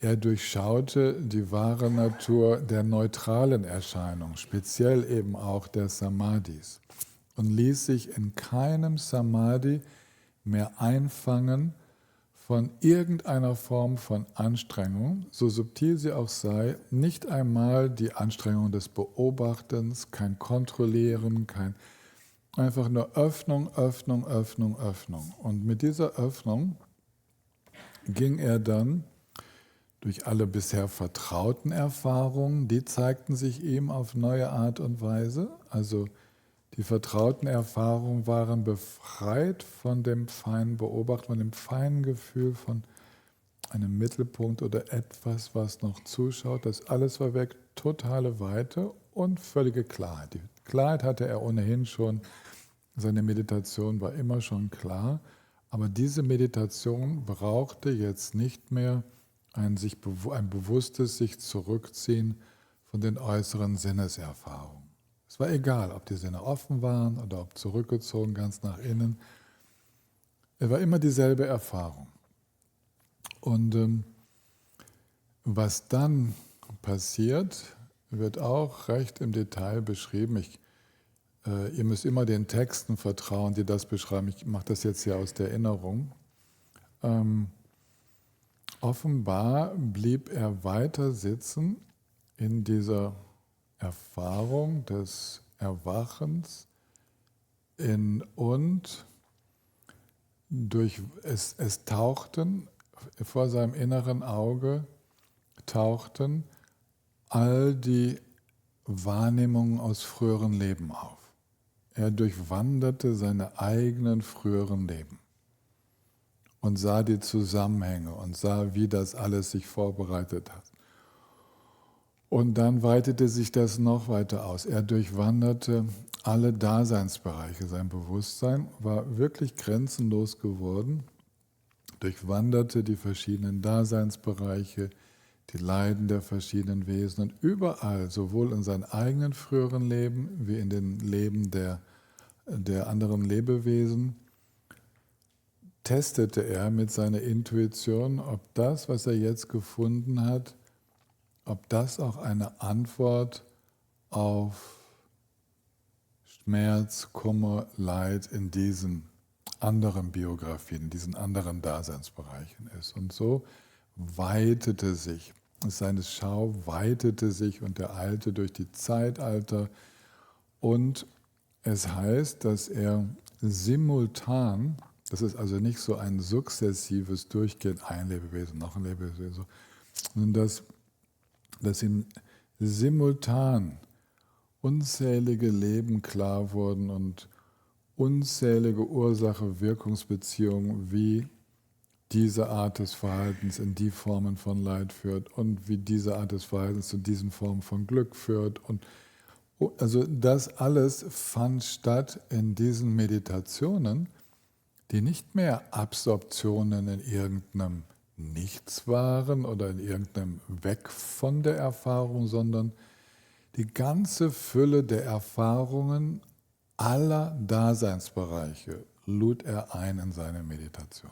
Alles tauchte entweder von selbst auf oder wurde eingeladen. Und er blieb noch eine Weile länger sitzen, weil es heißt, dass er die letzte Zeit sich dann überlegte, ob er das vermitteln kann, ob er das anderen zugänglich machen kann.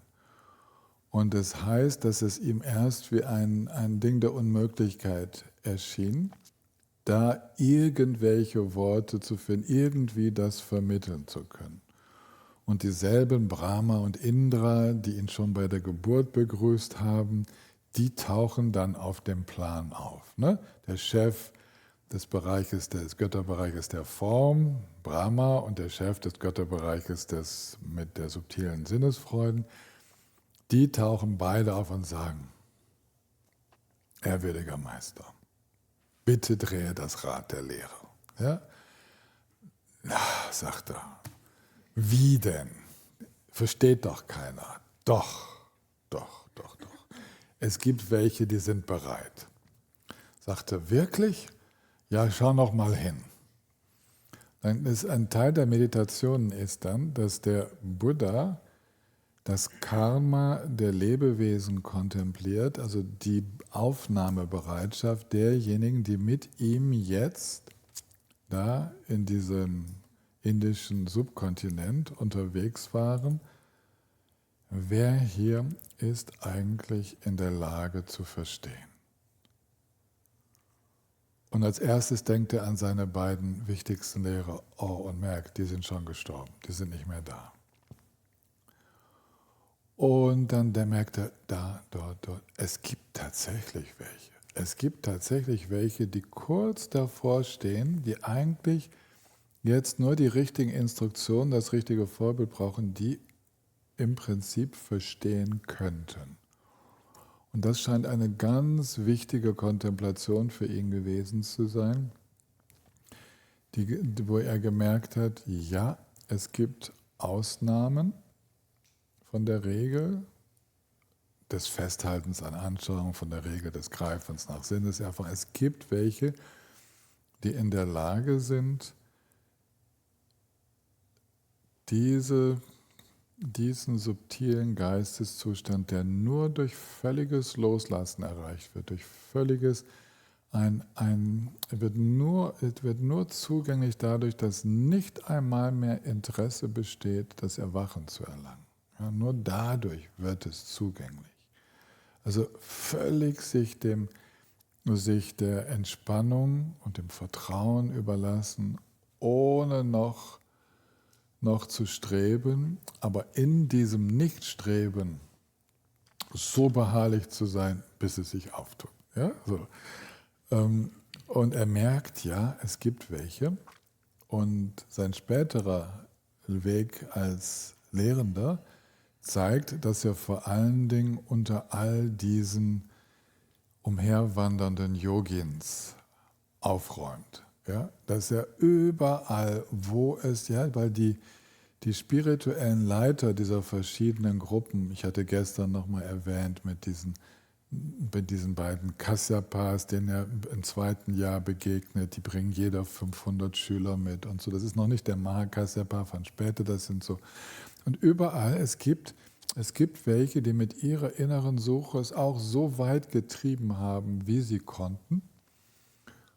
Und einige von denen sind so bereit wie reife Äpfel, die man nur noch vom Baum pflücken muss. Ja? So. Und brauchen nur noch einen gewissen Anstoß.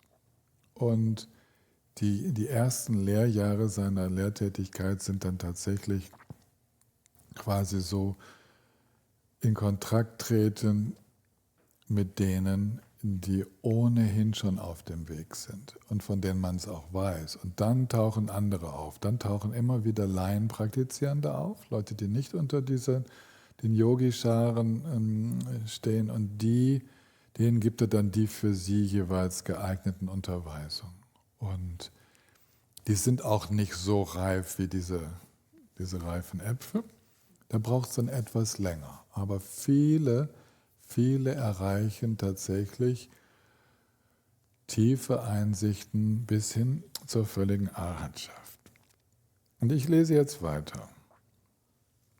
Hier steht: In deinem Mitgefühl warst du im Nu der Wesen gewahr und tretest in Varanasi, das sind die 5 Schüler, und an anderen heiligen Orten das Dharmarad. Das ist dann der 11. Punkt der 12 Aktivitäten, dass das Dharmarad gedreht wird. Das ging dann 45 Jahre.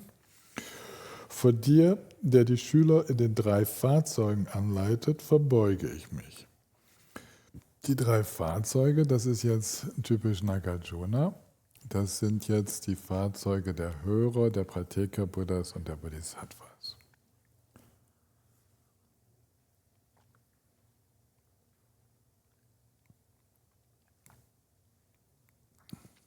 Das Vajrayana gehört zum Fahrzeug der Bodhisattvas. Um schlimmen Angriffen ein Ende zu setzen, unterwarfst du Herausforderer wie die 6 in die Irre führenden Lehrer und Devadatta. Im Lande unendlicher Zerstörung hast du die Dämonen bezwungen, vor dir Mächtigen, dem Sieger über ihre Armeen verbeuge ich mich. Jetzt gehe ich nochmal zurück. Also, er räumt auf unter den ganzen Wanderasketen, den verschiedenen Yogis, den Langha-Yogis, denen, die sich wie Hunde bewegen, denen, die wie Kühe leben, es gab alles Mögliche, ja, was da alles probiert wurde. Und aber keineswegs alle. Ne? So war es nicht. Und tatsächlich wurde er den anderen ein richtiger Dorn im Auge. Er wurde für andere, die sehr viel Einfluss in der spirituellen Szene hatten, so würden wir das heute nennen, über ganz Indien verteilt, aber die Erzählungen, die wanderten natürlich über und die begegneten sich auch, und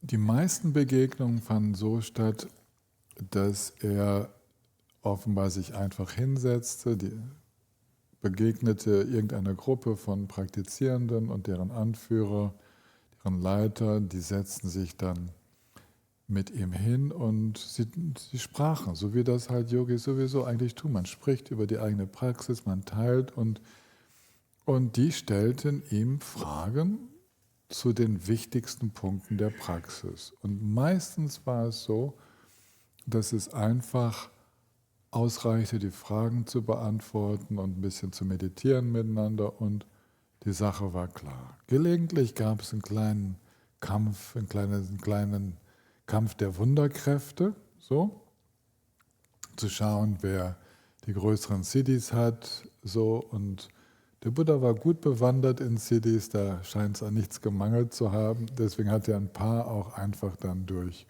zusätzlich zu den überzeugenden Worten durch die Wunderkräfte dann überzeugt.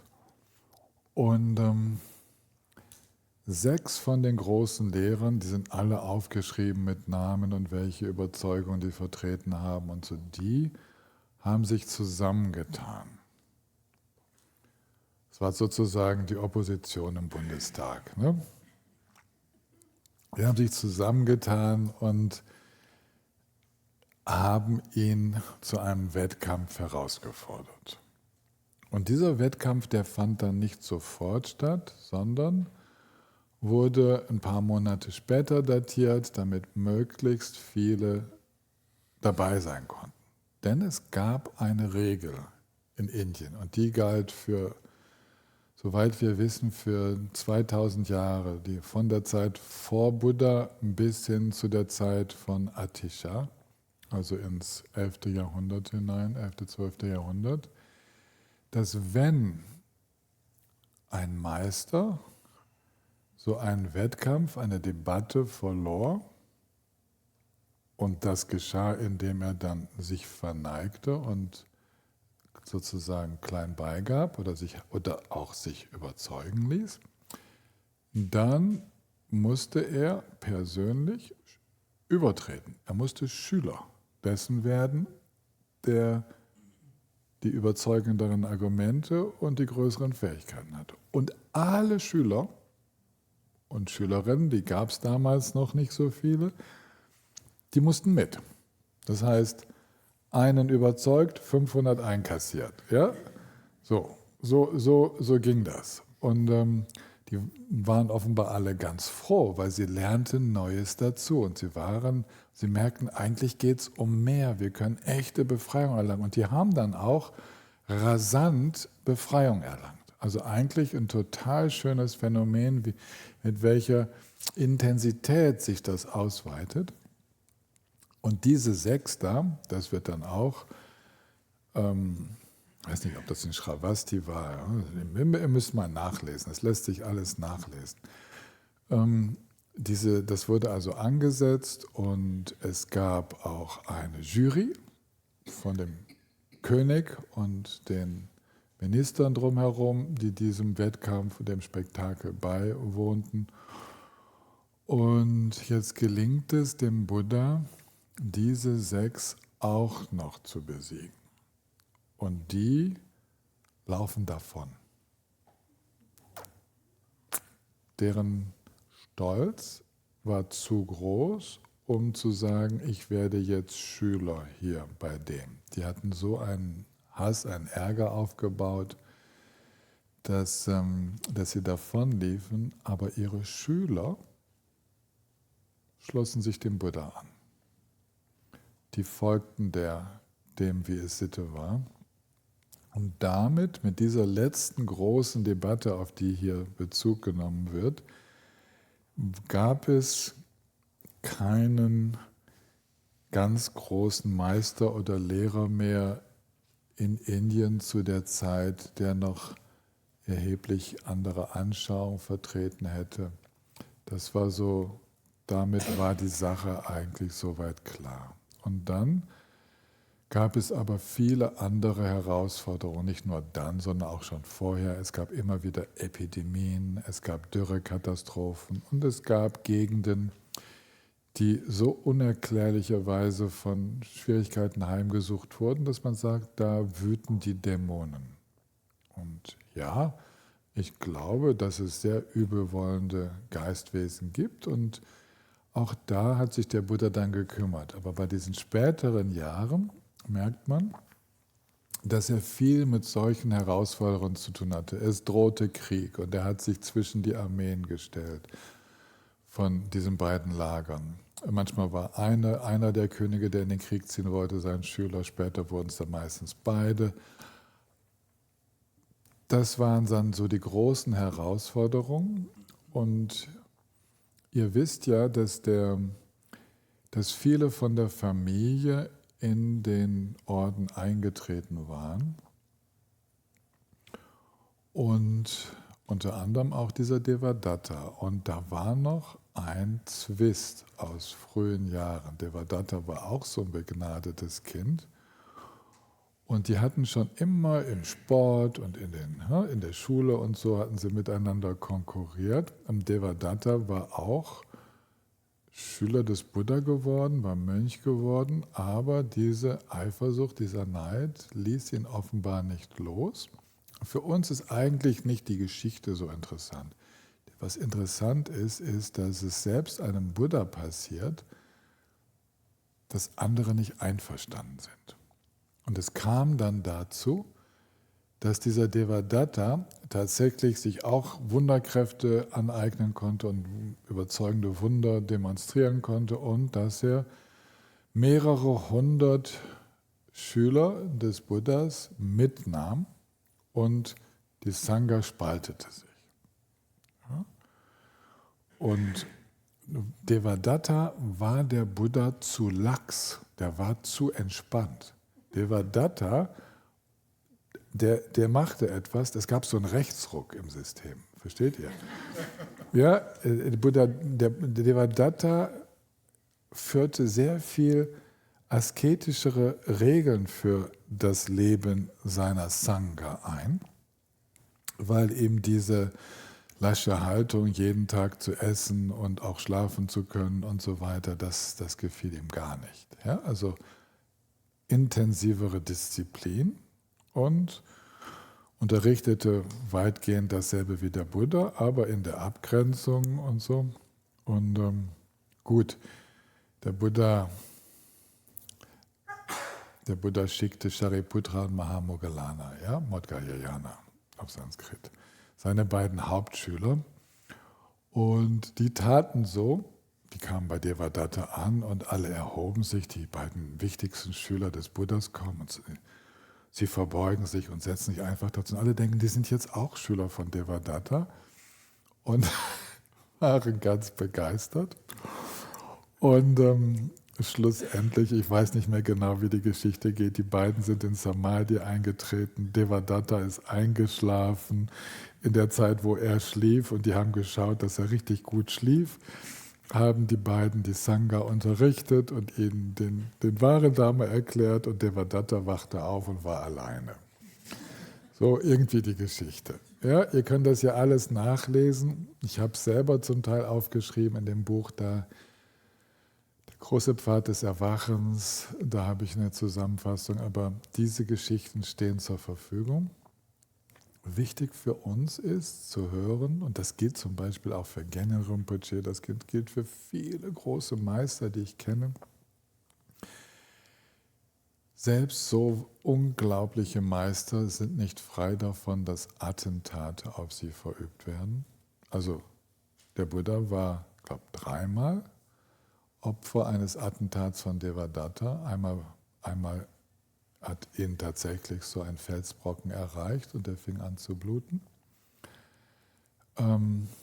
Ich will jetzt keine Namen sagen, aber ich weiß von einem Attentat auf einen berühmten Khenpo und in der Zeit von Gengen Rinpoche, also des letzten Jahrhunderts, der vergiftet wurde, damit er nicht mehr sprechen kann, weil man wollte diesen begnadeten, verwirklichten Khenpo ausschalten. Der sagte immer wieder so kritische Sachen. Die Söhne von Düjum Rinpoche wollten seine Nachfolge nicht antreten, weil sie Attentatsdrohungen, Morddrohungen erhalten hatten. Einfach nur, dass ihr das wisst, so Sachen, ja. Es geht hier irgendwie, kann manchmal ganz schön zur Sache gehen. Und es waren auch nicht alle mit Gengen Rinpoche einverstanden. Es gab richtig heftige Ärger und ja, also Menschen, die mit Hass erfüllt haben, weil er einfach auch zu offen war, zu viel Brücke gebildet hat und so weiter und falscher Kammerpa und was auch immer, ja. Also, dass ihr euch die spirituelle Landschaft nicht einfach so rosig vorstellt, bloß weil da so eine inspirierende Person ist, das heißt noch längst nicht, dass alle da mitgehen und alle sich davon angesprochen fühlen.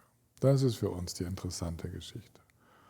Und dass es zur Aufgabe dazu gehört, all diese Herausforderungen zu meistern.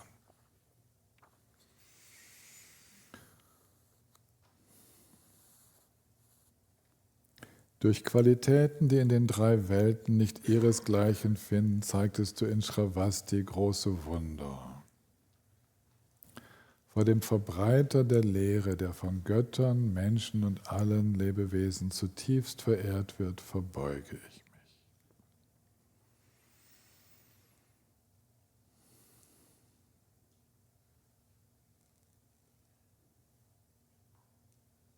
Das hat natürlich uns auch beschäftigt. Gibt es diese Wunder, gibt es die nicht?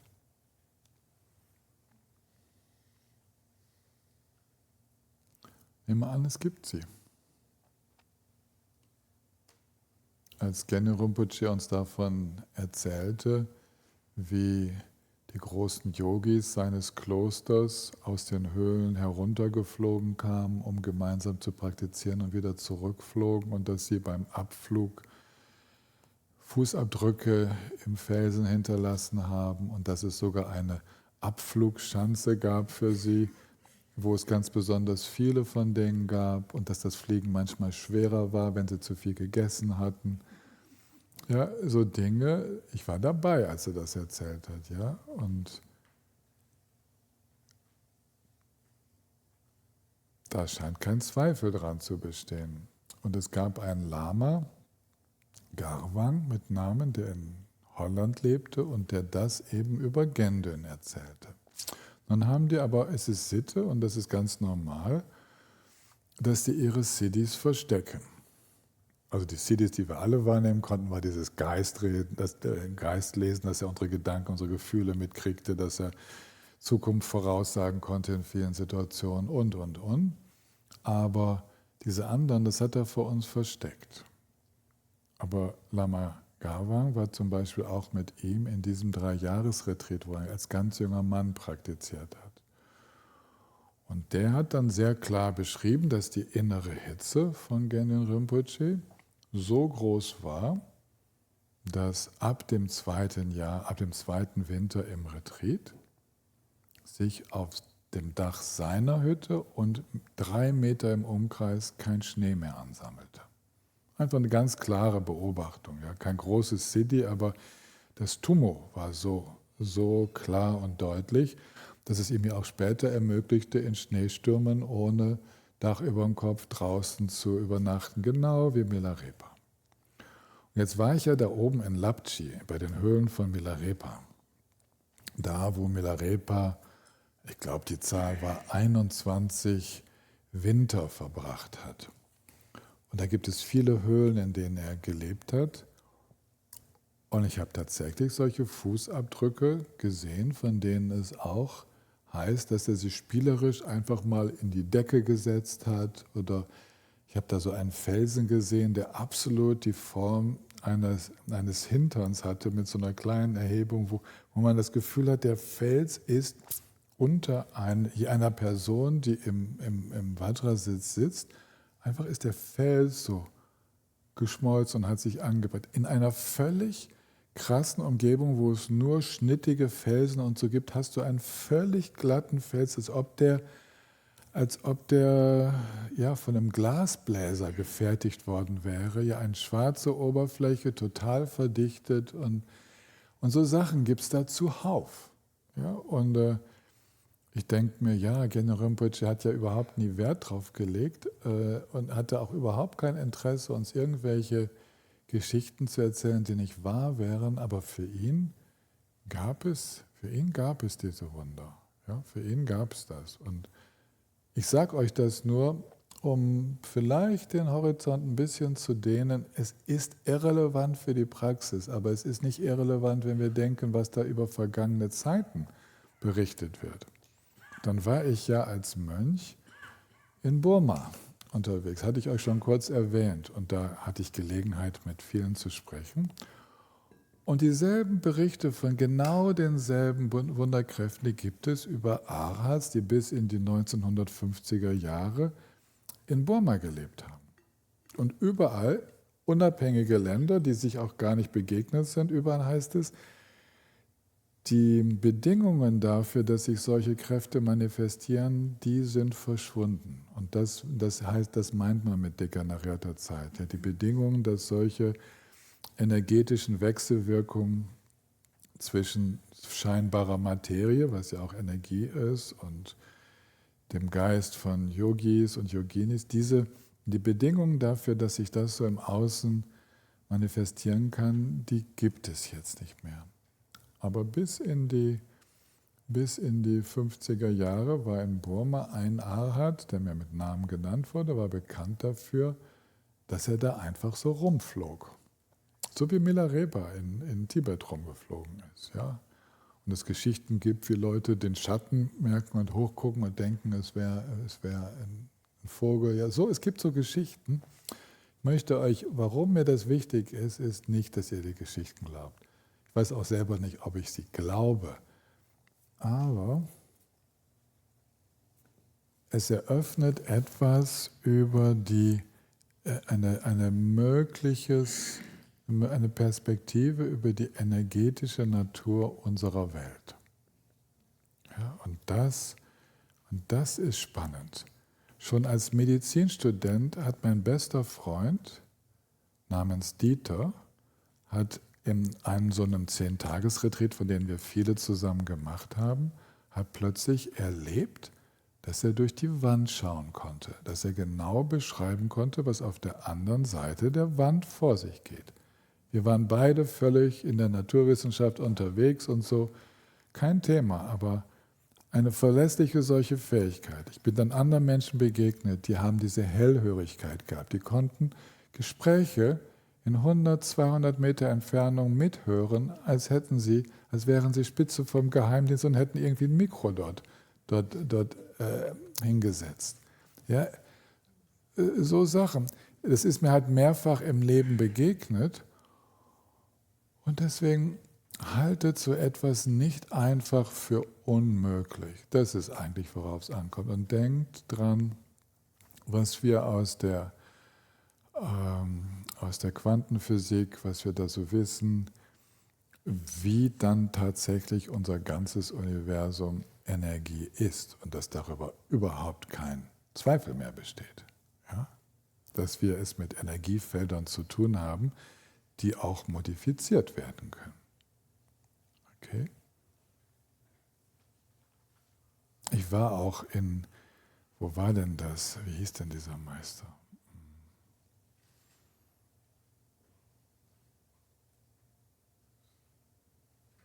Es war gerade fast da.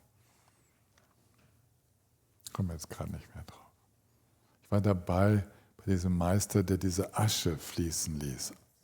Sai Baba, genau, da war ich auch und habe das gesehen, wie er diese Asche fließen lässt und diese Asche aus diesem Krug, der in die Luft gehalten wird, fließt und fließt und fließt und fließt und fließt und fließt und fließt.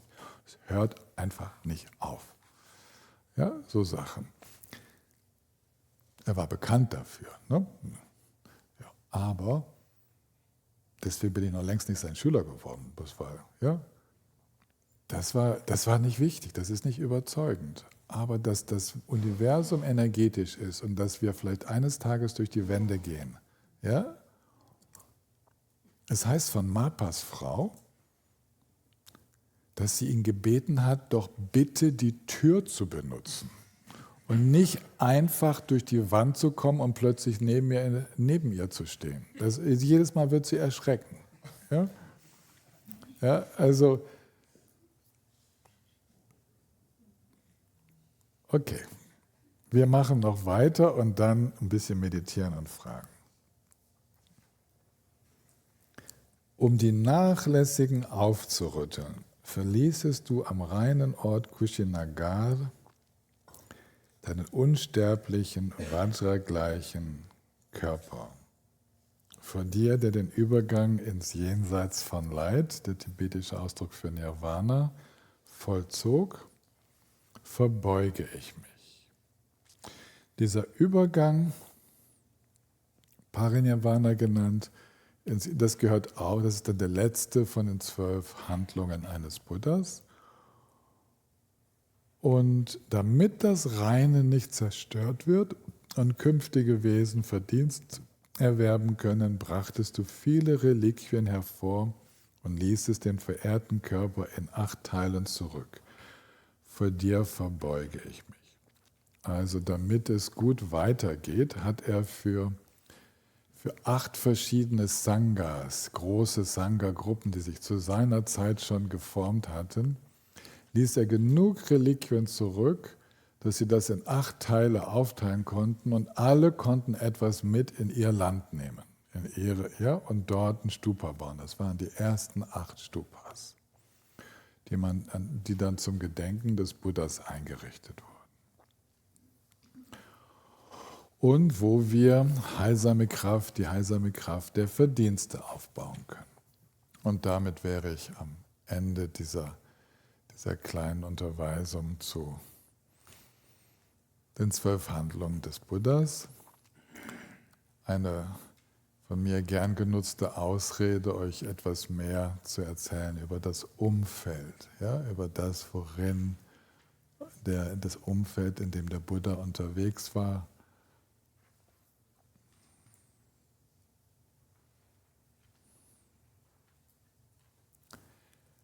Wenn wir dann später vergleicht, später im Sinne von zeitlich später, was über den Buddha gesagt wird und die Wunder, das ist alles ganz normal. Wenn Asiaten das hören, das ist alles ganz normal. Gampopa lief auch übers Wasser. Und so, ja, also es ist alles nicht so besonders. Viele Arhats und Bodhisattvas sind bekannt für solches Wunderwirken, für Krankenheilung und so. Genro Rinpoche machte das auch, er hat dann damit aufgehört, weil die Leute Schlange standen, um geheilt zu werden. Deswegen hat er aufgehört damit er sich auf den Dharma-Unterricht konzentrieren kann, damit die Leute nicht kommen, um geheilt zu werden, sondern um sich selbst in der Tiefe zu heilen. Ja? Er hat das aufgehört in Dagpur, damals als es anfing, war er so berühmt dafür. Ja, also so von daher nehmt es als Hinweise darauf, was eigentlich möglich wäre, und dann hört die Botschaft, dass all das nicht wichtig ist, sondern worauf es ankommt, ist die Befreiung in der Natur des eigenen Geistes zu finden. Das ist das, worauf es ankommt. Das macht den essentiellen Unterschied. Alles andere sind nur vorübergehende Fähigkeiten. Und jetzt meditieren wir ein bisschen. Das ist auch eine gute Gelegenheit, wer eine Pause braucht, jetzt kurz austreten zu gehen. Also wir meditieren einfach. Ich sage vielleicht ein paar Worte, aber auch wenn ihr Übersetzer mal eine Pause braucht. Jetzt sind wir erstmal still.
Ein ganz starkes Bild für mich war immer, mir vorzustellen, mich zum Buddha unter den Bodhi-Baum zu setzen. Oder zur Buddhi, zu unserer Gotami, dazu zu setzen und in seiner Gegenwart zu meditieren. Genauso verbunden mit der Erde, genauso frei im Geist, ohne Greifen.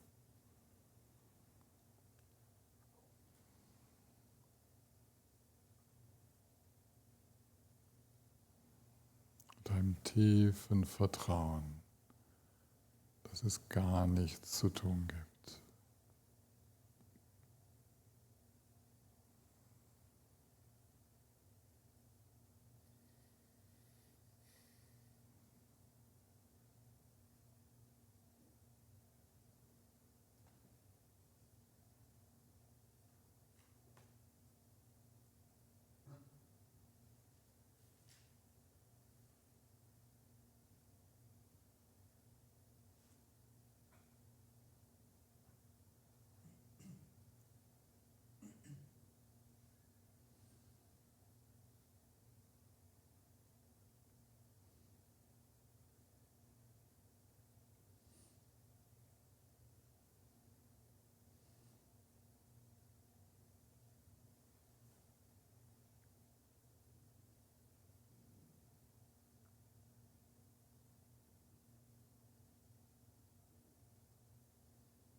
Und von da ist es dann nur noch ein kleiner Schritt,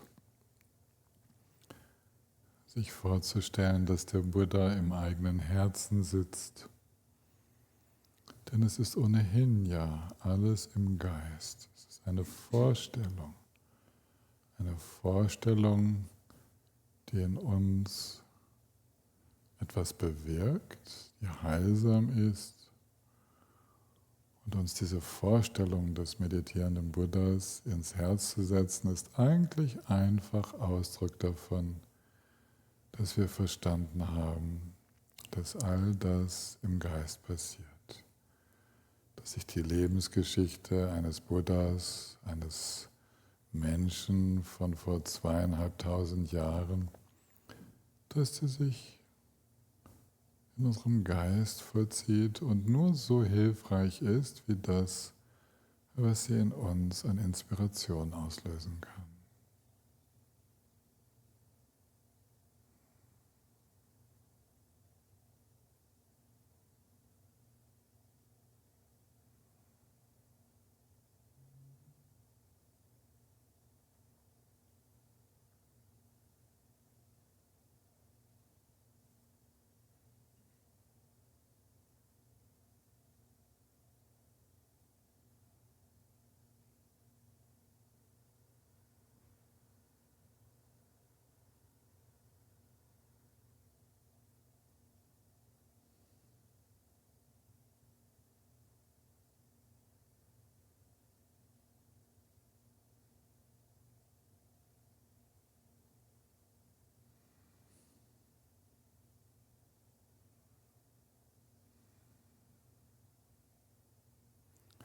Lasst uns nicht nach etwas Besonderem suchen,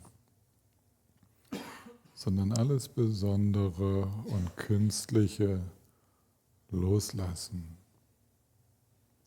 nicht mehr weiter erzeugen. Lasst uns herausfinden, wie es ist, tatsächlich einfach nur zu sein.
nähern uns dem Ende dieser gemeinsamen Woche. Haben heute nochmal Gruppentreffen. Ich habe ein paar Fragen dafür vorbereitet. Ich selber kann leider nicht an der Gruppe mit den Teachers treffen, mit dem Teachers Training da teilnehmen, weil ich noch Einzelgespräche habe. Ich bitte euch also, euch untereinander auszutauschen. Und falls es da Fragen an mich hat, könnt ihr die gerne aufschreiben und mir dann zukommen lassen. Und schaut mal auf Seite 7 von Deutschen Skript die Fragen für die Gruppenarbeit am Dienstagnachmittag.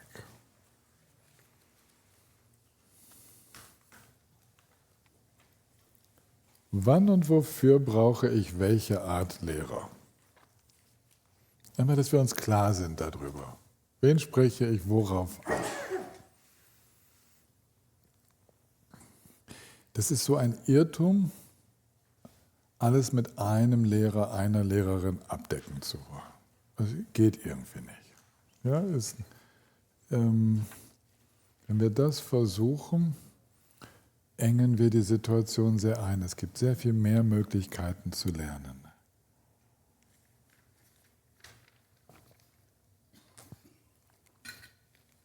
Diese Frage bezieht sich auf die menschlichen Lehrer.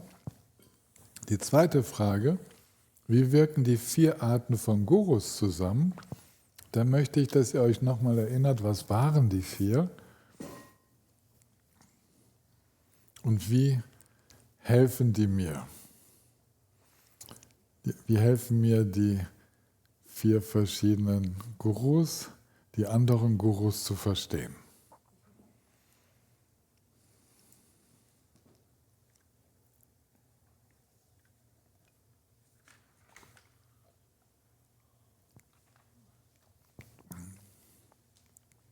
Nach all dem, was wir jetzt gehört haben, was inspiriert dich eventuell am Leben des Buddhas? Und das ist spannend. Jetzt haben wir so viel gehört.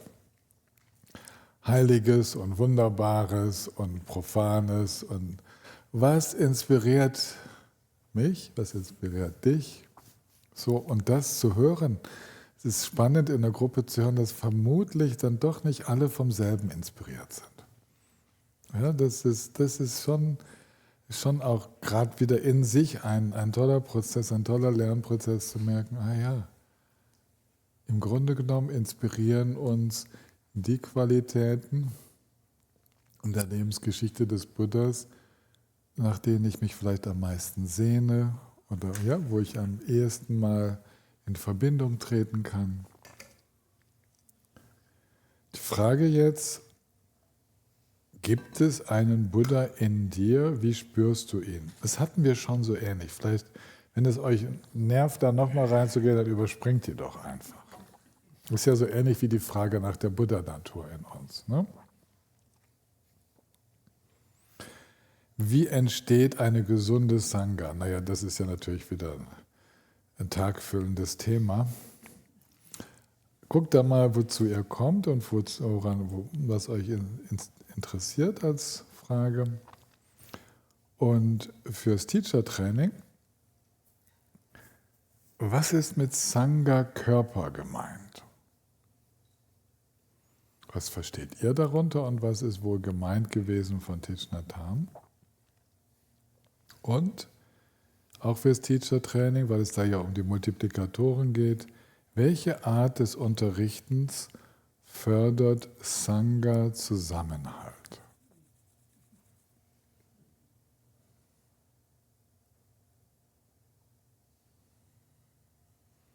Okay, jetzt können wir den Rest der Zeit, nochmal 20 Minuten, für Bemerkungen und Fragen nutzen. Aber bevor ich das irgendwie vergessen könnte, möchte ich unserer lieben Marianne von Herzen danken.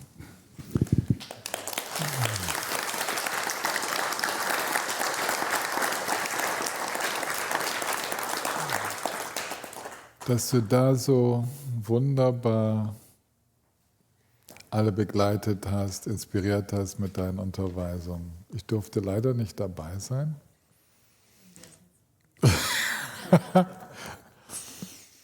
Also von Herzen großen Dank und ja. Ich habe leider nicht Heiko kommuniziert zurzeit über E-Mail. Ich habe überhaupt nicht reingeschaut in meine E-Mails, ob es da was Neues gibt. Ich mache das in Kursen immer so, dass ich nur mich eigentlich mit der Situation beschäftige, also einfach nur für den Kurs da bin. Ich habe heute Morgen um 7 Uhr ein Treffen mit unserem Bauleiter gehabt und so weiter. Ja, also die üblichen Dinge, die ich nicht ausklammern kann, aber ansonsten bin ich einfach nur in der Gruppe. Und ja, gibt es Fragen? Mikro? Ja. Tobias. Kannst du nochmal das 3. und das 4. Dhyana abgrenzen mit dem natürlichen Sein, also im Detail? Im Detail, ja, kann ich gerne machen. Es gibt natürlich verschiedene Darstellungen, weißt du, und wenn wir die Unterweisung über Dhyanas uns anschauen, dann gibt es wo die Messlatte ganz hoch liegt, was tatsächlich dann zu den Dhyanas gehört, und wo die Messlatte ganz tief liegt und wo man das Gefühl hat, oh, das kann ja eigentlich fast jeder erfahren. Ja, also erstmal müssen wir uns bewusst sein, dass es diese verschiedenen Darstellungen gibt. Und der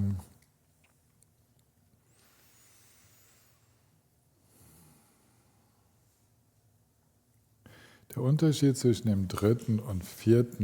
Dhyana im Formbereich, also in dem üblichen Aufzählung der ersten 4 Dhyanas, besteht darin, dass das Empfinden für Körperlichkeit verschwindet.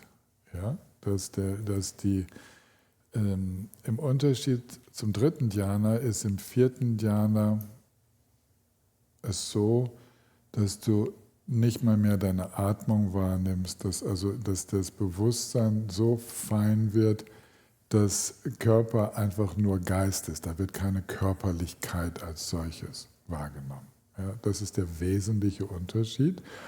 Und jetzt ist es dann so, dass man sagen kann, die 4 formlosen Dhyanas, also die Arupa Dhyanas oder Samapatis, dass die weitere Ausformungen des eigentlichen 4. Dhyanas sind. Sie werden manchmal Nummer 5, 6, 7, 8 genannt, manchmal werden sie auch als eine ganz separate Kategorie von Vertiefung genannt, aber aus meiner Erfahrung erscheint es mir naheliegend zu sagen, dass die eigentlich weitere Ausgestaltung desselben 4. Dhyanas sind. Und dann kommst du zu der Erfahrung, ich versuche jetzt mal die Reihenfolge nicht durcheinander zu bringen, müsste im Gampopa nachschauen, dass eine unglaubliche Weite, dass die Erfahrung der Weite noch mehr dominiert, das ist die Erfahrung von Raumhaftigkeit. Dann kommt es zu einer Erfahrung, dass alles als Geist erfahren wird, nur Geist, dass also das Bewusstsein, Bewusstseinsunendlichkeit erfahren wird. Es ist ein Gefühl, als ob das ganze Universum und das eigene Bewusstsein eins wären. Ja, also es gibt aber auch nicht die Vorstellung eines Universums mehr, sondern es ist dieses Gefühl da. Und dann kommen wir wird es immer feiner im Erleben, so dass auch die Erfahrung von Weite, von Geist und so weiter, das tritt alles zurück, das verfeinert sich noch weiter.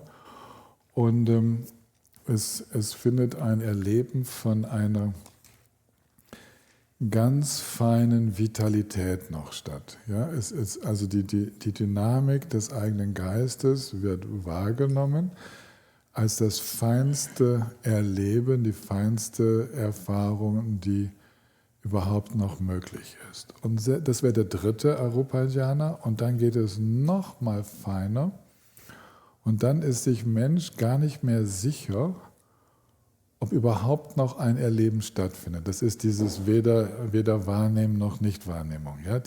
So heißt das ja, der Titel. Aber das ist eigentlich, weil es so fein wird, dass das gerade noch klar ist, es lebt noch, es wird noch, ja, es ist noch ein Bewusstseinszustand.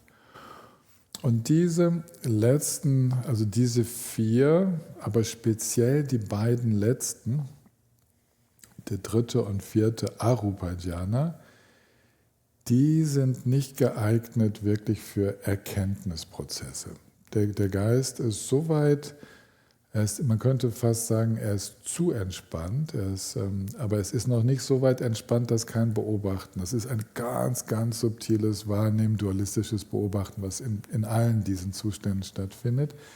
Der Geist ist so entspannt, dass es nicht zu einem vernetzenden, erkennenden Wahrnehmen kommt, wo die eigentliche Natur dieser Erfahrung durchschaut werden könnte. Deswegen wurden diese 4 als Gruppe von 4, aber speziell die 3. und 4. Arupa-Dhyana, das, was nämlich der Buddha da gelernt hatte, die wurden immer wieder kritisiert, weil der Tonus des unterscheidenden Bewusstseins, der ist nicht hoch genug, um die Natur der Erfahrung wirklich zu durchdringen. Und deswegen muss man den Tonus wieder hochfahren, um dann in die Natur der Erscheinung zu gehen. Das wäre so meine Erklärung dafür. Ja?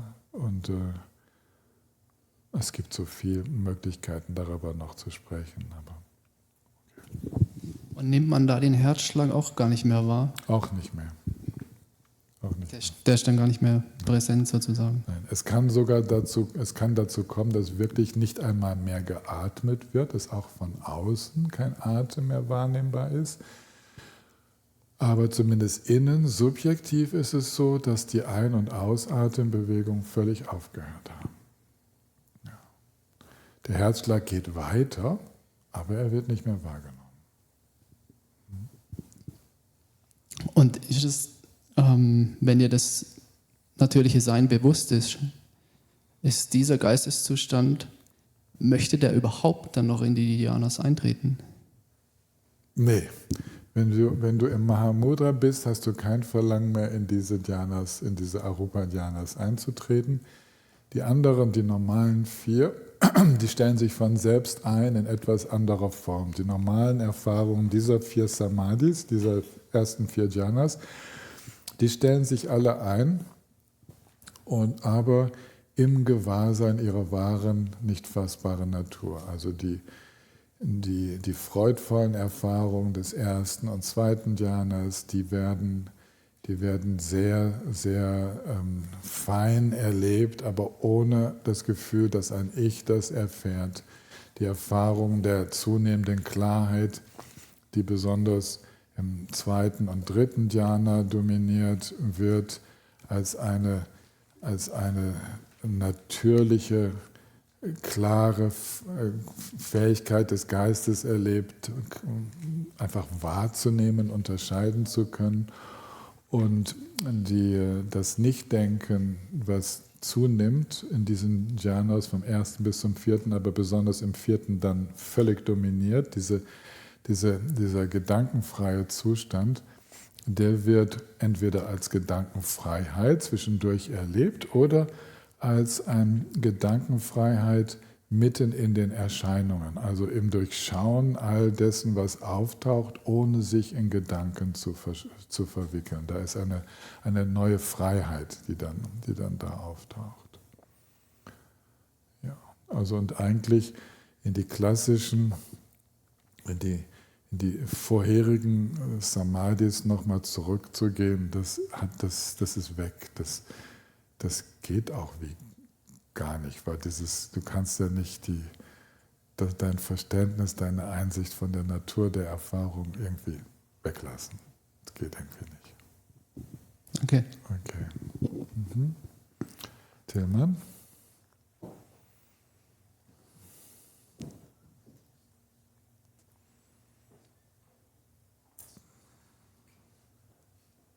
Carsten, bei dir wartet was? 2 Fragen im Chat, okay. Die kommen dann als nächstes, nach dem Tillmann.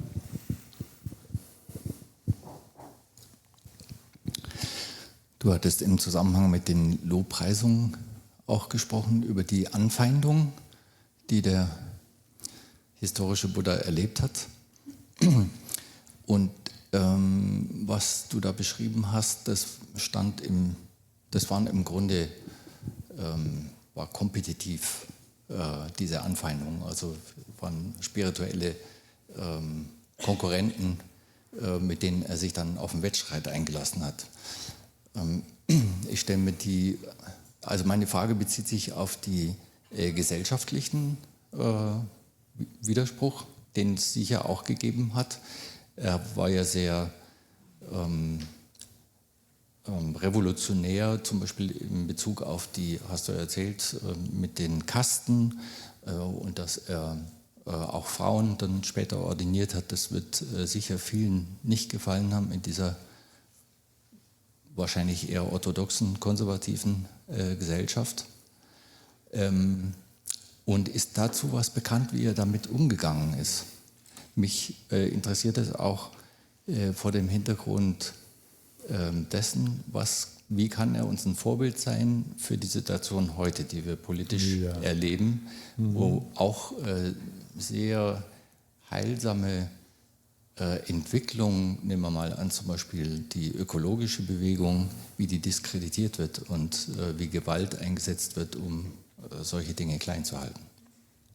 Ja, also ich weiß sicherlich nicht genug, ich war glaube auch nicht persönlich anwesend, um das beantworten zu können, aber es gibt Situationen, dass zum Beispiel, wenn er oder andere von seiner Schülerschaft vor einem Haus stand und sang und um Almosen bat, dass die Türen verschlossen blieben, also dass er abgewiesen wurde. Und er ist damit so umgegangen, dass er es für seine Sangha zur Regel gemacht hat, daraus keinerlei Unterschied in der Behandlung dieser Personen abzuleiten. Auch beim nächsten Tag, falls es das nächste Dorf ist, wieder alle Türen einzubeziehen und nicht, oder alle Eingänge zur Wohnung einzubeziehen und nicht etwa dran vorbeizugehen und schnurstracks dorthin zu gehen, wo es einem gefällt. Das ist so das eine, was ich weiß. Und dann weiß ich, habe ich so gelesen, dass der Widerstand in der Gesellschaft sich so formierte, dass die nicht einverstandenen Bürger jeweils ihre Guru beauftragten, ihr Sprachrohr gegenüber dem Buddha zu sein, ihn herauszufordern und so. Ja? Und das ist das eine, und da haben wir schon drüber gesprochen, dem ist er jeweils begegnet auf der Ebene von Diskussion und was auch immer die so sich gewünscht haben. Und dann hat er etwas gemacht, das könnte man vielleicht das ist von oben nach unten hat er die Bewegung eigentlich dann, weil er hatte dann sehr intelligente Schüler, die selber zu den Rajas und Maharajas gehörten, also die Fürsten und was weiß ich, wenn man die sonst noch so nennt, Fürsten und Könige und so. Und die wurden dann seine Schüler, also 5 der Namen sind bekannt, 5 solche großen Fürsten Maharajas sind bekannt. Und die haben dann dafür gesorgt, dass die Brahmanen und so weiter in ihrem Reich damit leben mussten. Ja, aber das war sicherlich nicht alles immer ohne, aber mehr weiß ich nicht. Also daraus was für unsere heutige Zeit abzuleiten, ist es mehr wohl die Haltung und vielleicht bottom-up und top-down, beide Wege ist er wohl gegangen. So. Danke. Mhm. Okay. Jetzt geht's in den Chat. Barbara schreibt, eine sehr theoretische und nicht dringende Frage zur Einteilung der 12 Taten. Nagarjuna teilt die Lobpreisungen in 12 Verse. Hat er anders gezählt als im Skript nummeriert?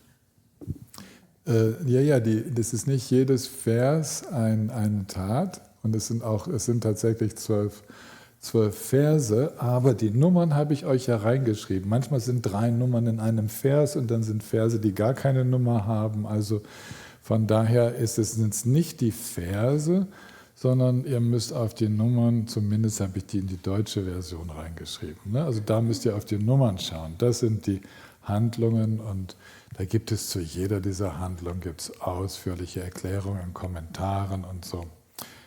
Die habe ich vorhin kurz mal aufgehabt, da habe ich einen französischen Text gehabt, wo jede dieser Handlungen so eine ganze Seite Abhandlung bekommt und so. Also, zählt nicht die Verse, sondern guckt auf die Nummern.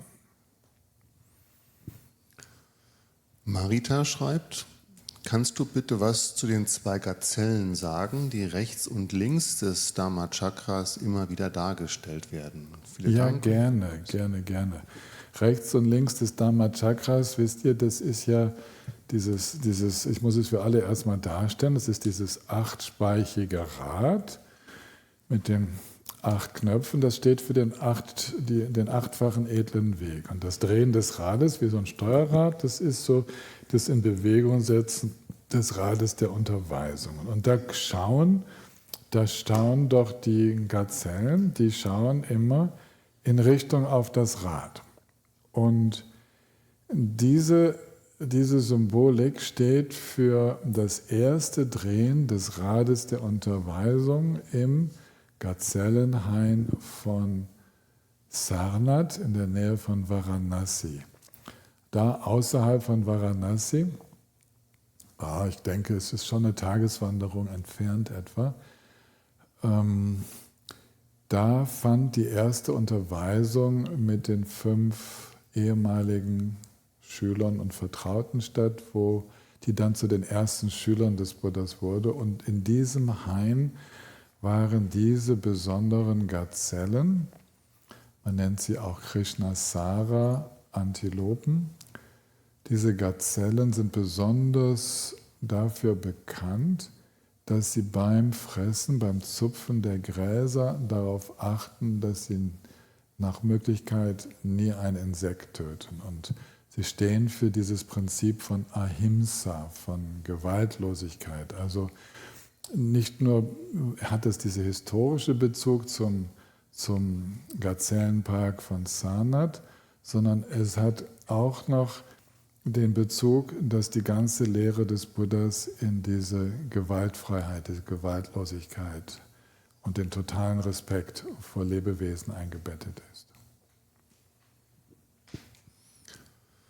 Gabi schreibt, lieber Tillmann, sagst du bitte noch etwas zu der 2. Lobpreisung? Ich habe verstanden, es ist eine kürzere Version, richtig? Und wie ist sie anzuwenden? Vor der Meditation lesen? Vor der Zuflucht? Gabi, schau, diese 2. Lobpreisung, die kannst du anstelle der ersten, kannst du die anwenden. Und du kannst ja auch natürlich beide machen, manchmal mache ich auch beide. Sie haben, wenn du so durchgehst, einen etwas anderen Geschmack, diese beiden Lobpreisungen. Und die zweite ist halt gedrängter. Und auch da habe ich wieder in der deutschen Version die 12 Zahlen eingefügt. Es sind dieselben 12 Taten, aber es werden zwischen den Zeilen wird nochmal auf andere Begebnisse im Leben des Buddhas Bezug geworden. Zum Beispiel, wie er in Rajgir diesen rasenden Elefanten zähmte, den Devadatta auf ihn jagte und mit Alkohol verrückt gemacht hatte und dann die enge Straße runterjagte, wo der Buddha keine Ausweichmöglichkeit hatte. Und so gibt es in diesem, das nächste ist, dass in Vaishali ein Affe ihm Honig schenkte. Da ist ein Affe vom Baum geklettert und hatte gerade ein Bienennest ausgeräumt und wollte sich selber den Honig einverleiben. Er war so berührt vom Buddha, dass er mit den Händen voller Honig zum Buddha kam und wirklich ihm das darbrachte. Und weil da so andere Bezüge noch drinstehen in in dieser zweiten Lobpreisung kann es manchmal ganz schön sein, einfach die zu nehmen, und würde natürlich noch mehr Sinn machen, wenn ich das jetzt alles auch noch erklärt hätte, aber nehmt sie einfach als eine Alternative. Ich konnte dich jetzt sehen im Bildschirm, Gabi, schön dich wieder zu sehen, und es ist also dir überlassen, wie du das nutzen möchtest.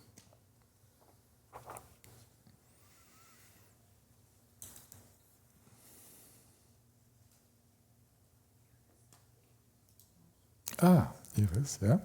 Ja, du hast ja erzählt, dass der Buddha nach den Maßstäben seiner Zeit sozusagen sehr gebildet war, dass er alles Wissen über die Veden und so weiter hatte.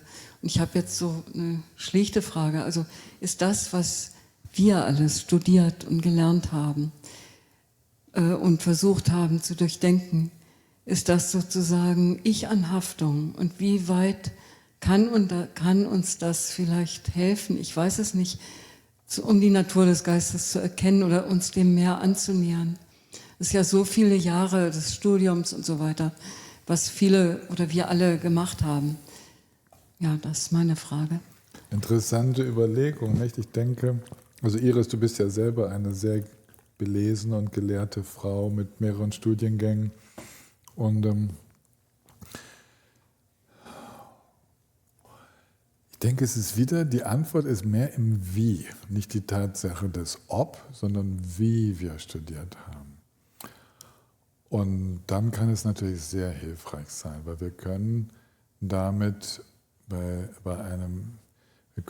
viele Fragen auch beantworten. Und dann, wo es uns in der Ich-Bezogenheit stärkt, da ist vor allen Dingen, wenn wir uns identifizieren mit dem, was wir wissen, wenn wir daraus eine Ich-Identifikation machen, und dann, dass wir so stark den Intellekt benutzt haben, dass wir aus diesem ständigen Denken gar nicht mehr rauskommen, und dass wir das Wissen, das äußere Wissen, völlig überbewerten und weit zum Beispiel über die innere Intuition und das Fühlen stellen, und dass wir aus dem Gleichgewicht kommen dadurch.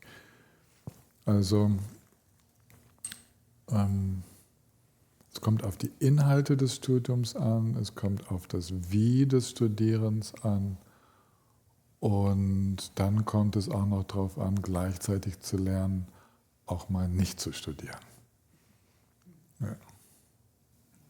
Ja, nimm das Mikro ruhig nochmal. Ja, das ist eine logische Antwort. Und natürlich in der Vergangenheit war es eben immer einfach, da irgendwie durchzukommen, und der Erkenntnisdrang.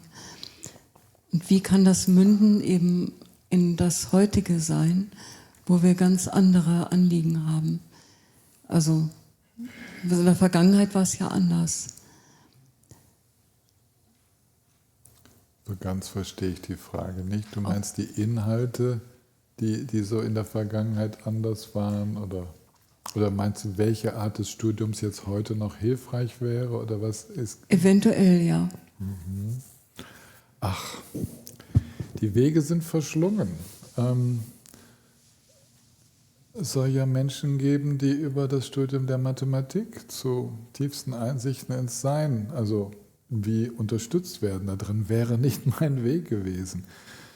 Ich habe mich mit vielen befasst. Als ich noch vorm Abi war, bin ich auch schon in Vorlesungen der Indologie gegangen, hier in der Uni in Freiburg. Und dann merkte ich, dass die Dinge studieren, die nichts mit dem Dharma und den Inhalten zu tun haben, die mich inspiriert. Dann habe ich das mit dem Indologiestudium auch gleich wieder gesteckt. Und dann habe ich gesagt, ich mache lieber was Sinnvolles, wo ich hilfreich sein kann. Habe dann Medizin studiert und Homöopathie, und dann saß ich dann im Retreat und gedacht, womit hast du eigentlich all diese Jahre verbracht? Hättest du doch bloß den Dharma studiert. Ja, und dann habe ich so gedacht, und später durfte ich dank meiner ärztlichen Ausbildung immer mal wieder an entscheidenden Momenten hilfreich sein.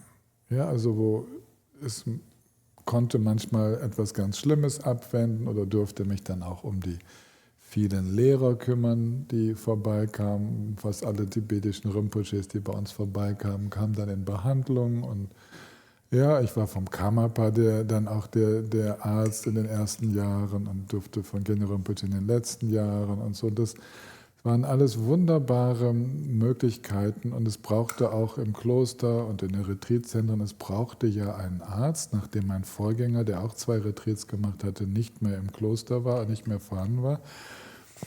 Der Trinley, dann kriegte ich sozusagen den Stafettenstab in die Hand. Und dann hat es plötzlich wieder genutzt. Das, was ich irgendwie schon völlig abgewertet hatte und irgendwie gedacht habe, was für ein Zeitverlust. Plötzlich war es wieder hilfreich und manchmal in dem Antwort, wenn ich euch Fragen beantworte oder als ich mit Wolfgang das EPT-Institut aufgebaut habe, da war es dann plötzlich wieder hilfreich, diesen Titel zu haben und das Hintergrundwissen zu haben.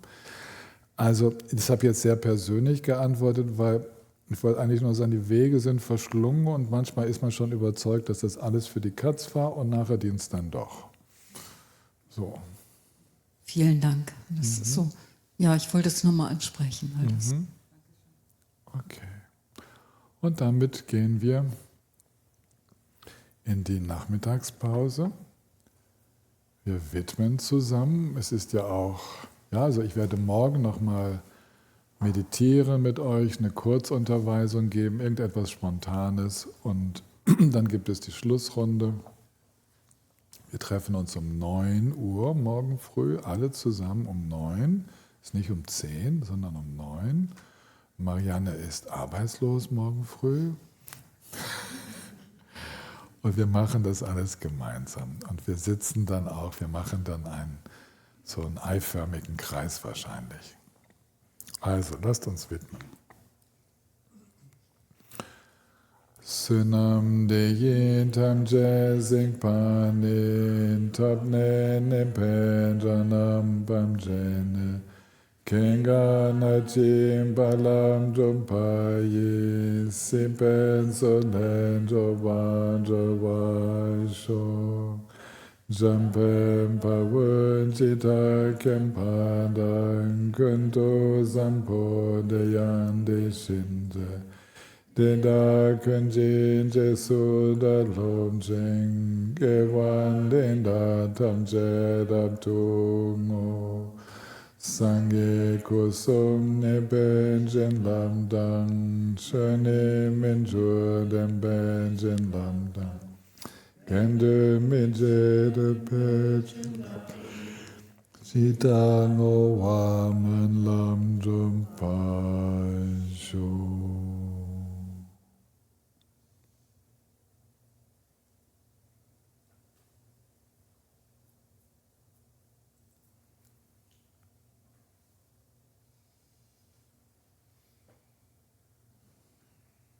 Dann wünsche ich euch eine wunderschöne Mittagspause. Ich weiß, einige von euch machen sich auf den Weg, aber wir anderen werden morgen noch die Runde genießen. Die 3 Fragen, die jetzt noch aufgetaucht sind, die gehen auf im weiten Raum.